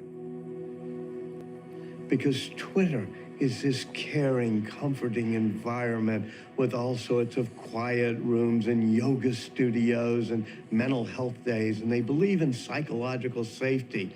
And Musk turned to me and said, psychological safety, and he sort of laughs. He says, that's the enemy of innovation. I believe in hardcore intensity. Musk had taken on more than $12 billion in debt and needed to start making cuts quickly. He'd brought with him a team of friends, relatives, and loyalists from his other companies to help him do just that. Suddenly, an army of people materialized in the office who didn't have Twitter name tags or Twitter computers, and who started telling Twitter staff what to do. And the assumption was that they had some kind of authority because Elon had brought them over. They knew how to build cars, they knew how to launch rockets, they knew how to dig tunnels, but they didn't necessarily know about how to run a social media company. Teams were asked originally to print out code, I think 50 pages of code, and have it reviewed by a Tesla engineer. People were standing at the printer, printing out their code, and sort of standing in line like a bunch of students about to be reprimanded by a dean. And that whole exercise is not valuable. Engineers who build cars do not understand the code behind social media systems. They're totally different things. That was So just you a guys know all my performance of social loyalty. medias, including the Spicy content sites located in the link me, which will be pinned in my chat. Like, I'm trying to get through this, but I'm getting really tired. But we'll watch maybe 5-10 more minutes, and then I might need to head off. Within days... Oh, also I saw nudes on Fansly, not OF. Olive oil run on Fansly, FANSLY. Make sure your broke ass gets VIP if you want the full experience. Mon Chowdhury was part of the first round of layoffs. Everyone's rolling? Yeah. Okay. We spoke to a group of former employees, some of whom told us they'd been initially excited by the prospect of Musk taking over. I was what I would initially call team hype when he was first offered to buy the company. And then in early June, we had an all hands with him. Elon, thank you so much for joining us. Right, thanks for having me. It's glad to be able to speak to everyone. A leaked video of the meeting was posted online. I said, okay, I'm going to see the business version of Elon Musk, not the weird Twitter guy, right? And we're going to hear facts about his product vision, and we're going to hear a bunch of stuff around that. He showed up late to that meeting. He showed up in a very unprofessional manner. I made this joke already, but some people use their hair to express themselves. I use Twitter. The meeting was very meandering. It was very light on details. Some of my comments about Twitter being sort of like a digital town square, but really much more than that. It was going into AI. He talked about extending the light of consciousness, and he started to get into Mars colonization. We should take the set of actions most likely to extend the scope, scale, and lifespan of consciousness as we know it. And I can't believe that's the transition from aliens away from this conversation back to Twitter. What? I guess I didn't quite hear at that meeting what I thought I would see a very professional kind of visionary or industrialist. I just saw the same Twitter guy. Elon Musk making major moves after his takeover at Twitter, telling employee layoffs will begin later this morning. A week after Musk's takeover, the entire Twitter staff received an email. 5:30 on Thursday, which is 8 o'clock. People have left for the day on the East Coast Central Time. This note about, oh, here are layoffs going to happen. You'll get an email either to your work email or your personal email. I remember over text with half my team, and we were literally refreshing. Like, we were logging into our computers. I'm on the East Coast. I stayed up until 3 a.m. that night, like, just kind of checking, like, do I still have access? And then at 3 a.m. I was like, you know what? I'll find out in the morning if I'm still an employee. I was having dinner with my family, and I'm on the East Coast, and my phone was just dinging during the dinner. I opened my computer, and when I had logged in, I lost access. Like, everything shut off. The screen went gray at that moment, and I literally started crying for my kids. It could have been handled a whole lot better, should have been handled a whole lot better, and with more humanity. And so shame on him for that. I spent over an hour and a half. I don't know, I'm so emotional. I thought over this.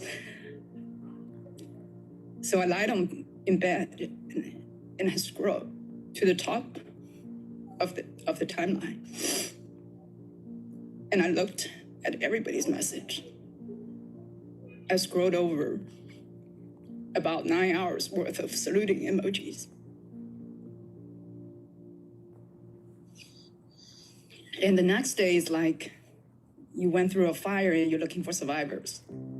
This morning, thousands of Twitter employees are out of a job. There'd be more rounds of layoffs and firings over the coming months. It felt like I was on a sinking ship.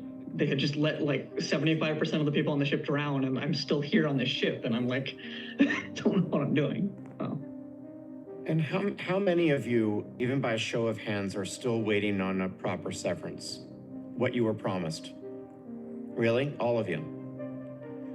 Thousands of former workers have sued Twitter, raising claims including unpaid severance and bonuses.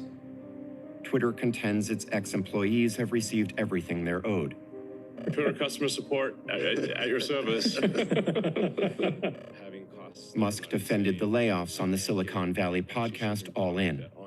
How did you get to your intuition on what the efficient frontier of employees needed to be to make the product better? Well,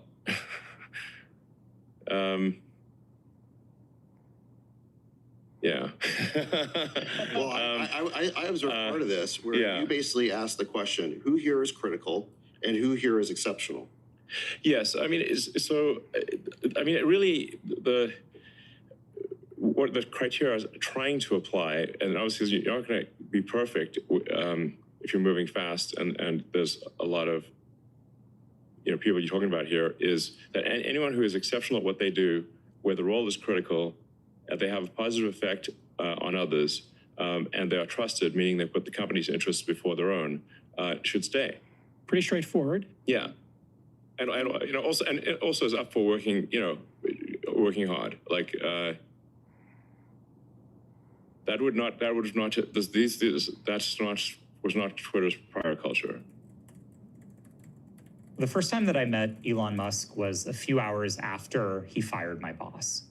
I assumed that I was going to be fired and was frankly surprised that it was happening in person, but a member of Elon's team requested to meet with me. So the initial perspective that somebody on his team had was, well, turn off all access to content moderation tools. Just stop all of it. Nobody moderates anything. Really?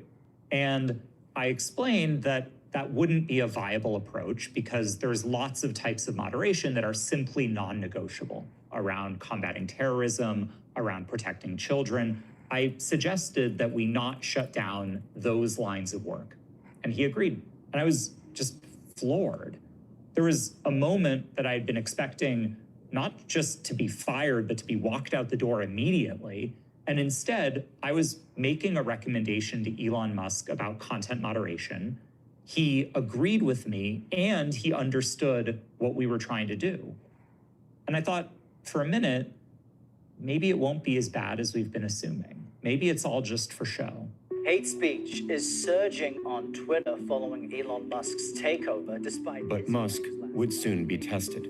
He put up the bat signal to racists, to misogynists, to homophobes. Groups that monitor hate speech, like the Anti-Defamation League, spotted a worrying trend.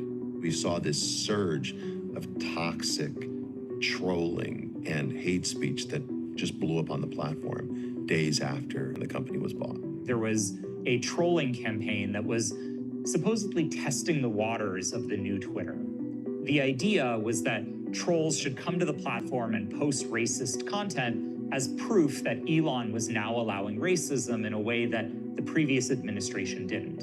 And so there was a surge in racism. A coalition of groups, including the ADL, called on big advertisers to pause spending on Twitter. This growing list of companies pressing pause on their Twitter ads. Audi's leaving, GM is leaving, Pfizer is leaving. We wanted clarification on how the company was thinking about its policies around addressing hate and harassment on its service. The tactic of working with advertisers and pressuring advertisers is essentially a tactic of like, let's hit them where it hurts. I mean, advertising is their main revenue stream. Like Procter & Gamble and Unilever and Kraft and Coca-Cola and McDonald's and Starbucks. I mean, these businesses invest billions of dollars in their brands.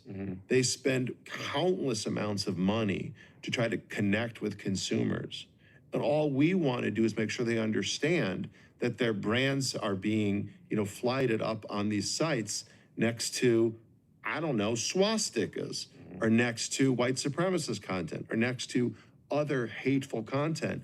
And then, look, if McDonald's thinks or Coca-Cola thinks that they want their ads up against, horrible racist content, they can do that. The day Elon officially took over, the use of the N-word on Twitter shot up 500%. And so there's this question of whether or not trolls or different people are testing the limits of what is appropriate on Twitter. And I think it tells you all you need to know about how Musk's messaging and his signaling has been received. As hate speech continued to surge, Musk called in Yoel Roth, who is now leading Twitter's trust and safety division. My directions from Elon directly were shut it down, get rid of all of it.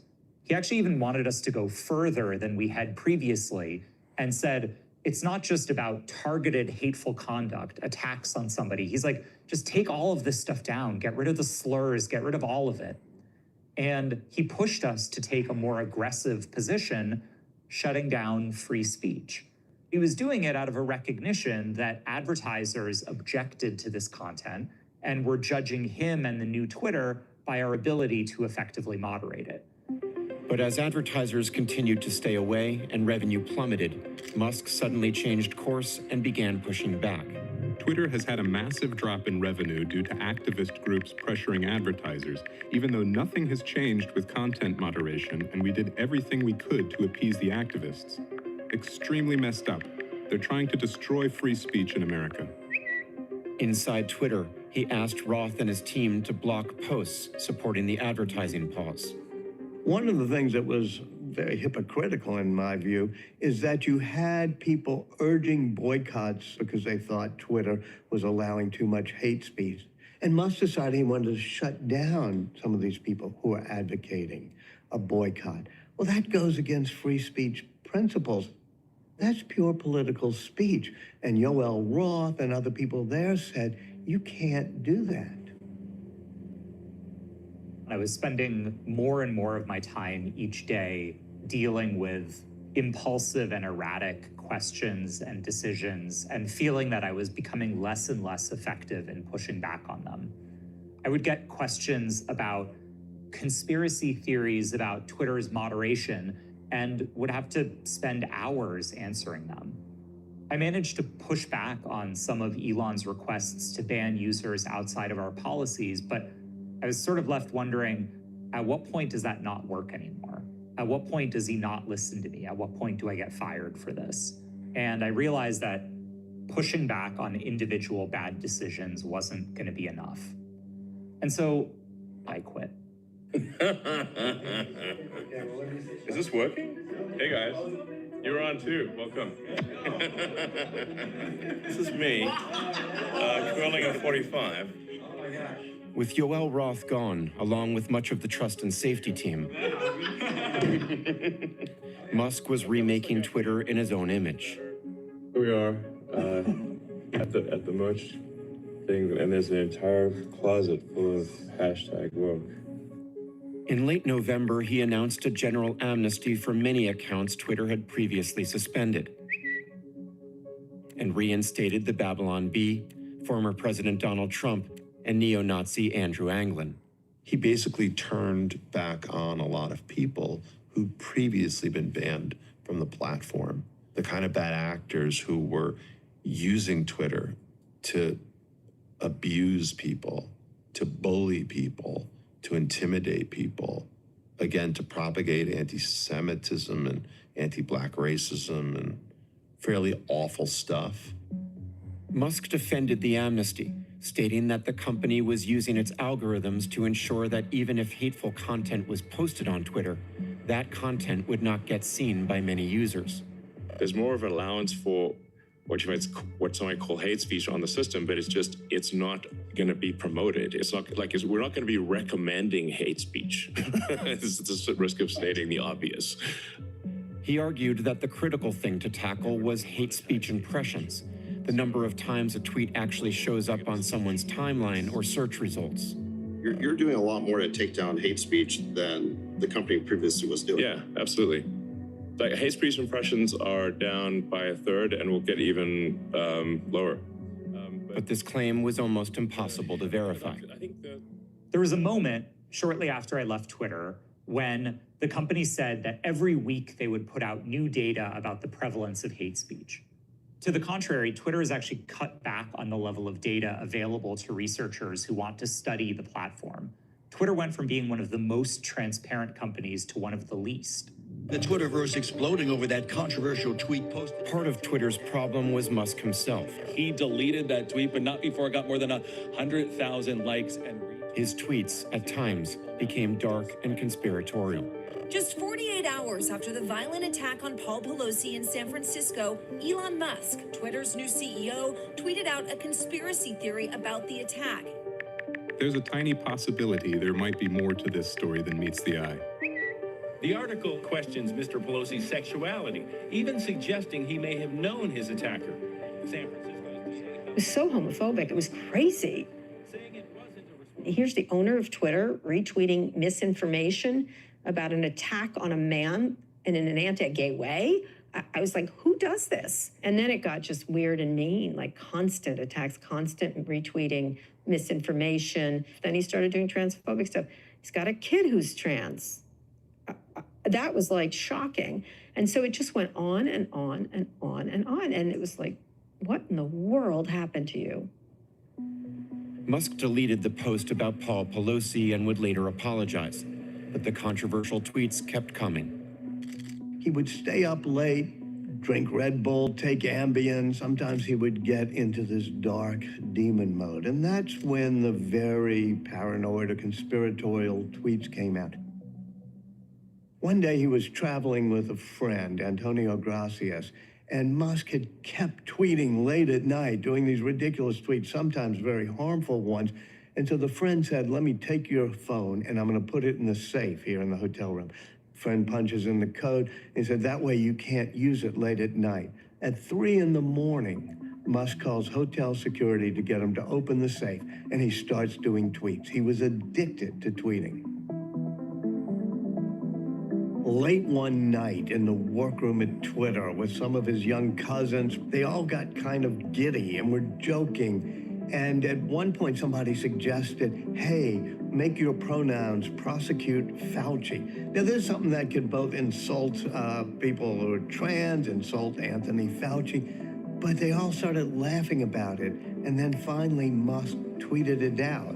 My pronouns are prosecute Fauci. That tweet infuriated people around him. It infuriated his girlfriend. It infuriated his brother. It showed Elon Musk was skittering a bit around that deep rabbit hole of conspiracy theories. He wants to erode the very fabric of civilization. Soros hates humanity. One night, Musk tweeted about George Soros, the Jewish billionaire and frequent target of anti-Semitic conspiracy theories. He described him as like Magneto. Of course, Magneto is a comic book character from X-Men who was a Jewish survivor himself. But Magneto seeks to destroy humanity. And when you suggest that someone like Soros, a real person, wants to do something like that, and we've seen how it leads to violence. When we use words carelessly, it can create consequences. And that's what deeply troubled me about what Elon said. You know, people today are saying he's an anti-Semite. I'm like a pro-Semite. On CNBC, Musk was asked why he continued to risk his business and his brand. There's a scene in The Princess Bride. Great movie. Great movie. Where he confronts the person who killed his father. And he says,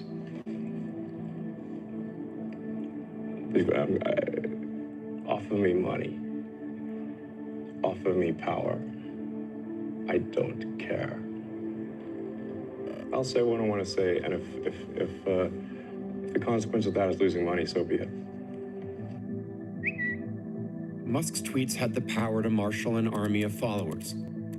Shortly after he left the company, Yoel Roth found out what it was like to be on the receiving end. When a false accusation surfaced on Twitter that Roth condoned pedophilia, Musk chimed in.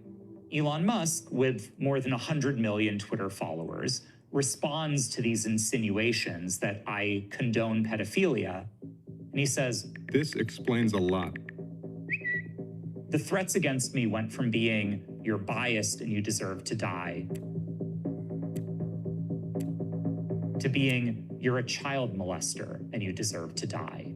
You're trafficking children and you deserve to die."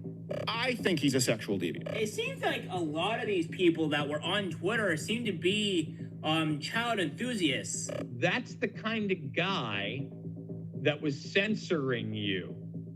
That guy. That should frighten everybody. The Daily Mail went further and published where I live. And so at that point, it was not just threatening emails and texts and phone calls. It was the very real possibility that somebody could show up at my house. There were people emotionally activated to fight against a cabal of pedophiles, with me apparently as their ringleader. I mean, what was it like for you? For the first time in a long time, I was terrified. I was no stranger to being harassed online, but I feared for my life. What would you say to Musk in reaction to doing something like that, to using his position and his power in that way?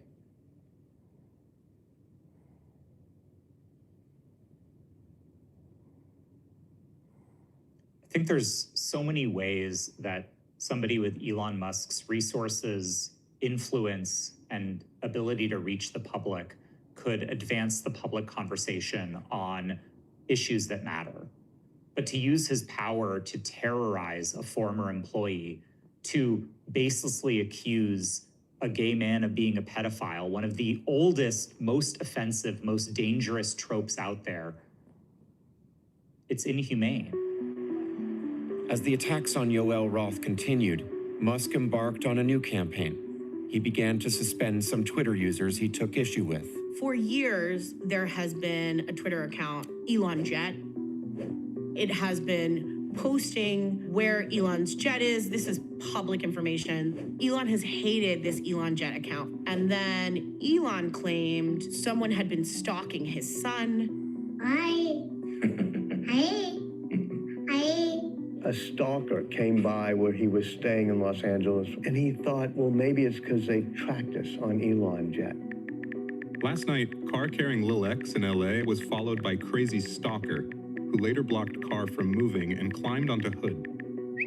If there's one thing sure to trigger Elon Musk, it's a threat to his kids, and especially this kid X. So he shuts down Elon Jet. Twitter account @ElonJet suspended. I did the appeal thing, and I just said, I don't believe I violated any terms. Which is surprising, given that he's talking about free speech on the platform, except if you track where he goes on his private plane. In response, Musk tweeted, "Real-time posting of someone else's location violates doxing policy." Doxing is revealing the identity or location or address of an individual online. A number of journalists posted links to the public flight pattern that anyone can find. And Elon got rid of those people too. International criticism raining down on the billionaire after the social network suspended several journalists. The Washington Post's Drew Harwell, the New York Times' Ryan Mack, and CNN's Donnie O'Sullivan have fallen prey to Twitter's blocking spree. He shuts down any journalist who had referred to or linked to Elon Jet. And it made no sense. It really was a violation of this notion of free speech. Soon, Musk was prohibiting users from posting links to a rival site as well. Twitter suspending accounts of upstart rival service Mastodon. This all comes 1 month after Musk proclaimed he wanted Twitter to be a place of free speech and would grant, quote, amnesty to all previously banned accounts and reinstate them. I thought that was hypocritical. The idea that Elon is some kind of hero against doxing, takes some kind of stand against publishing people's personal information is complete and total nonsense. Reporter Lynette Lopez, who'd been attacked by Musk and his followers before, took to Twitter with her criticism. Within a day, she too found herself locked out, with no explanation. I always say that Elon is a law and order guy, as long as he writes the laws and gives the orders. That's how he felt about free speech on Twitter. I love free speech, as long as the speech is mine and I have the freedom to say whatever I want. But there were a lot of people on Twitter who didn't seem to get that same respect. I mean, what he's doing is like whack-a-mole. He sees something and he's going to smack it down, but how do you broadly enforce that? Critics calling the move dangerous and hypocritical. Amid the criticism, Musk ran a Twitter poll and ultimately backtracked on the suspensions. There's been global backlash after Elon Musk's Twitter suspended the accounts of several journalists on Thursday. All In Podcast now sponsored. Even some of Musk's allies on the podcast All In were now questioning his judgment. He came in and did exactly what the old regime did, which is that he took the rules and he took the, quote, moderation policies and he found a way to use them to make some editorialized decisions that he thought was appropriate. I think that hopefully he gets all the under control over there. He finds a good executive team. I would like to see him get back to landing rockets on barges, getting to Mars.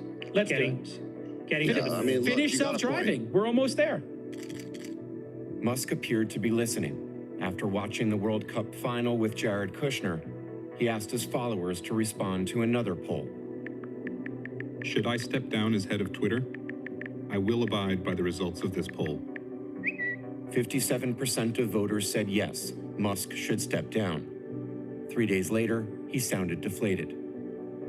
This company is like basically you're in a plane that is headed towards the ground at high speed with the engines on fire and the controls don't work. Musk said he was going to stay on until he could find a new CEO, but he'd continue to make impulsive decisions. Super Bowl Sunday has arrived and Elon Musk flies on his private jet to the Super Bowl. He's sitting in the stands watching the game.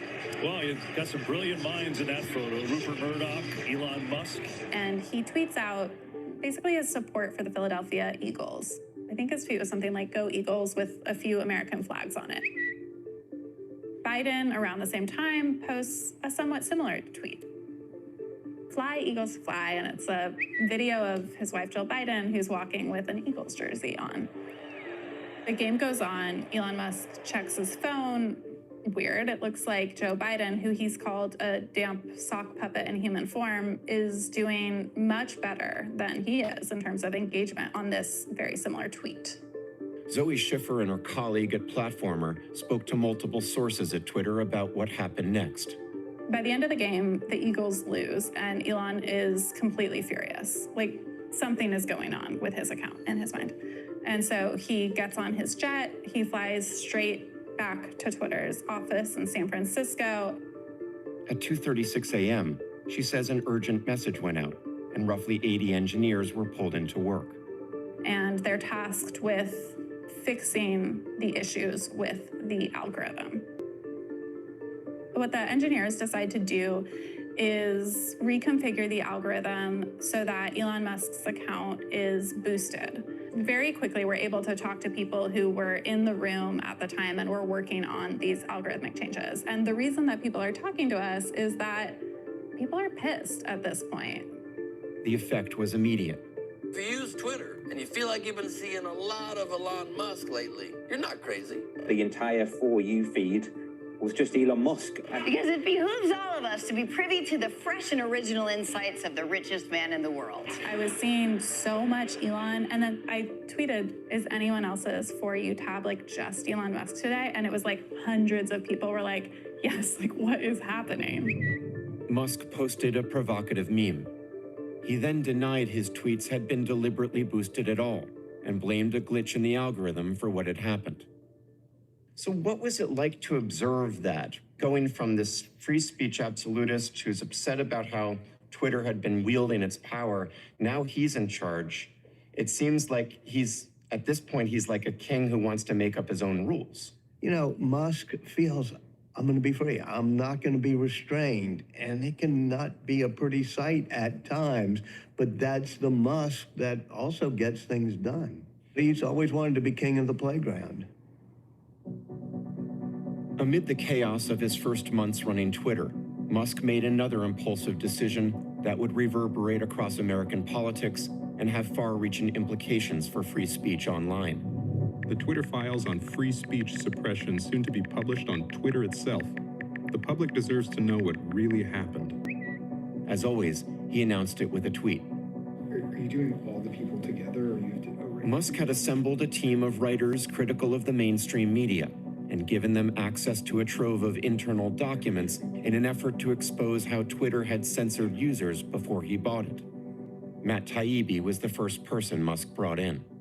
Did you come in with any degree of skepticism? You know, what was his real motivation here? What was he using you in some way? Of course I worried about that. Yeah. Of course I worried, is he using me? But what I decided from the beginning was, I want to look at the material.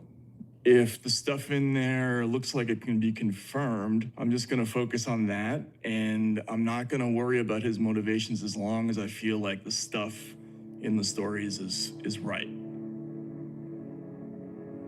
Taibbi and the team combed through thousands of company emails and internal communications. They started publishing a series of controversial stories known as the Twitter files. In the words of Elon Musk, here we go.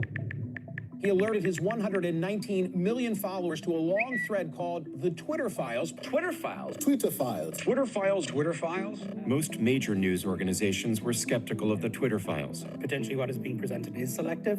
Twitter employees knew what they were doing was...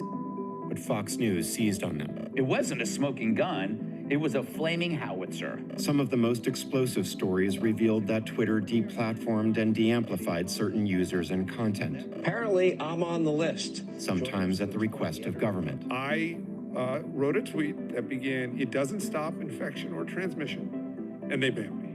We know for a fact that the White House singled out Alex Berenson, a reporter skeptical of the COVID vaccine, to be taken down, and they deplatformed him. That's so far beyond the bounds of what's acceptable. Michael Schellenberger, a writer known for his contentious positions on climate, nuclear, and drug policies, was part of the project. I think the whole point of having a platform is it's supposed to be reflective of a society, and it's going to allow a lot of different views, including ones that we disagree with and ones that we think are outright lies. It's the whole point of free speech.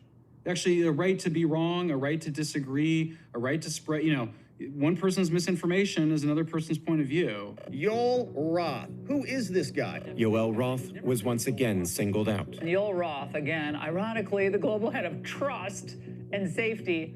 He was accused of secretly suppressing users deemed to be spreading misinformation. His name is Yoel Roth. Yoel Roth. You may not know Yoel Roth, but you need to. A lot of people didn't know about George Soros a long time ago. Were these people getting filtered? Were they getting, you know, were these systems used to basically downgrade their reach? Yes. And Twitter said it would do that in the Help Center in the Twitter rules. When accounts violated the Twitter rules, whether it was posting COVID misinformation or election misinformation, if they did it repeatedly, they might get a label like do not amplify on their account. Would they know about that? They wouldn't. Twitter didn't disclose those labels publicly because it didn't have the tools for doing so. And I think that's a reasonable criticism. But people act like the whole practice was a mystery and was a conspiracy. It wasn't. It was in the rules. The rules explicitly stated that accounts that violated the rules would receive visibility filtering. And they did. But, I mean, address the point directly of that you were secretly suppressing specific viewpoints, especially on the right. I don't think that's what the Twitter files show. And I don't know that we've done a comprehensive analysis that demonstrates that these actions were skewed or biased one way or the other. I think we've seen a handful of cherry-picked examples. Now, I think there's a reasonable question to ask whether accounts on the left and on the right had the same rate of violation of the Twitter rules. Do Democrats break the rules as often as Republicans? I don't know. That's a really good question that should be studied. But when you see a handful of examples of it and conclude that those must be the only types of accounts that received visibility filtering, I don't think there's enough evidence there to support that conclusion. The real winner in this is Elon Musk, right? He's making... Elon Musk was delighted with the controversy, even though he was using his own methods to suppress content he didn't like. Almost every conspiracy theory that people had about Twitter turned out to be true. So, is there a conspiracy theory about Twitter that didn't turn out to be true? So far, they've all turned out to be true, and if not, more true than people thought. The Twitter Files team went on to publish portions of emails to Twitter from government agencies and academic institutions that were flagging potential misinformation about vaccines and voting, as well as possible foreign efforts to disrupt elections. The messages asked Twitter to review the content and consider taking action. Musk's team claimed it was evidence of a conspiracy to censor Americans. Twitter Files journalists say they uncovered a censorship industrial complex. They called it a censorship industrial complex. The degree to which various government agencies had effectively had full access to everything that was going on Twitter blew my mind. That's a big claim, right? That is a big claim to say that there's a censorship industrial complex. It also sort of implies that the government is successfully exerting its influence on these companies to infringe upon the First Amendment rights of Americans. Well, I would argue, I think they are. I think that's probably the case. Mm-hmm. Yeah. When you say probably the case, you mean what? I mean, is it technically against the law? I don't know whether it's technically a First Amendment violation. It's censorship to me. I just think that the fact that they're doing it at all is maybe not legitimate. I definitely don't want the Department of Homeland Security making decisions about what can be published and what can't be published, or what's going to be amplified or not amplified. Well, they're not making decisions. They're sending requests, as you said, to these companies like Twitter, right? I don't want them involved at all in doing that. And I don't think I'm alone. I think a lot of people feel the same way. According to the Twitter Files team, a key part of the so-called censorship industrial complex was a group of academics running a project called the Election Integrity Partnership. I just read the Election Integrity Committee, I get super suspicious. Oh, yeah. just the name of that. I mean, Joe, they basically would flag hundreds of millions of tweets, and tens of millions of them were censored. The claims that we tried to censor, I think I've seen anywhere from 22 million to 800 million tweets. That is a staggering number of tweets. There is no universe in which that could have happened, and there is no evidence in the Twitter Files that it did, because it didn't. Renee DiResta helped run the Election Integrity Partnership. which was set up in 2020 by academics and researchers studying the problem of misinformation. Its purpose was to flag election misinformation to platforms and government, both of which were coming under increasing pressure to deal with the issue. The goal of it is not to disenfranchise or silence or censor anybody. The goal of it is to ensure that the best possible information is out there so that the public can see it. And if there had been emails in which we were demanding platforms take things down, the Twitter Files investigators could have released those, but they didn't because they don't exist. DiResta's role in the partnership was held out as proof of the so-called conspiracy due to her work as an advisor to the Senate Intelligence Committee and her background as a CIA intern. One of the big leaders of the censorship industrial complex is this person named Renee DiResta. It's very hard to get people angry about a concept. It is not as hard to rile them up about a person. Renee DiResta, a former CIA fellow, at least allegedly former. I think she's dangerous and needs to be disempowered. Michael Schellenberger used me and he made me the face of this thing. And he took the fact that, you know, I had interned for the agency as an undergrad, which had never been a secret. And he somehow turned it into part of a vast cabal. You get turned into a character. What's that been like? Well, it leads to death threats. It leads to harassment. And it is very, very hard for me to refute any of it because in the environment that we live in, people who trust Michael Schellenberger are going to be disinclined to trust me. The Twitter Files claim to kind of uncover this sort of coalition, right, between folks like yourself, the academic portion of this, government, and big tech, and that essentially this all adds up to a censorship industrial complex. So what, on the face of it, what are we supposed to make of that claim? Well, I mean, on the face of it, there's no actual evidence for it in the Twitter Files. This is the thing that that's been the most remarkable piece of the whole thing, is that the evidence does not appear in the Twitter Files, but, you know, there's always this grain of truth that provides the seed on which a conspiracy can be built. And so is it true that, you know, that our team briefs the government? Yes, it is. Is it true that our team talks to Twitter and Facebook? Occasionally, yes, we do. That's never been a secret. Does that translate into we talk to them about the need to take down conservatives? No, absolutely not. Critics are saying that Musk and his allies are misrepresenting the work of Twitter's former management. Taibbi also admitted that the Trump campaign asked for content moderation, and then he left those links out. What is Taibbi doing? There's a lot of omission in the Twitter Files, a lot you and your colleagues don't tell us. You mentioned in passing, for example, in your very first thread that the Trump White House made requests of Twitter too. As the writers of the Twitter Files kept publishing, they were criticized for multiple factual errors, quoting emails without context, and jumping to unsubstantiated conclusions. Do you know what the 22 million number is, Matt? Can you tell me? Because we checked. 22 million came after the election. It wasn't in the run-up. They flagged 3,000. So you were off by 21,997,000. There's a lot of error. They said a lot of things. I stand by my story. I've got to ask you, because I mean, you know, both fellow journalists and some of the subjects of your reporting have called out some inaccuracies in the reporting. I mean, what happened there? Were you sloppy with some facts? Yeah. How does that not affect the credibility of what you're going for here? I mean, I've been doing this for 30 years. If you go back and look at my record, I haven't had to issue a whole lot of corrections in my life. I try extremely hard to get everything correct. In this case, we got a few things wrong. Musk's Twitter Files didn't end up proving a grand conspiracy, but they did fuel a larger conversation about the relationship between government and social media companies, and raised important questions about the extent to which government has been pressuring platforms to remove content. We welcome our witnesses and thank them for appearing today. We will begin by swearing you in. Would you please stand and raise your right hand? Matt Taibbi and Michael Schellenberger were called to testify.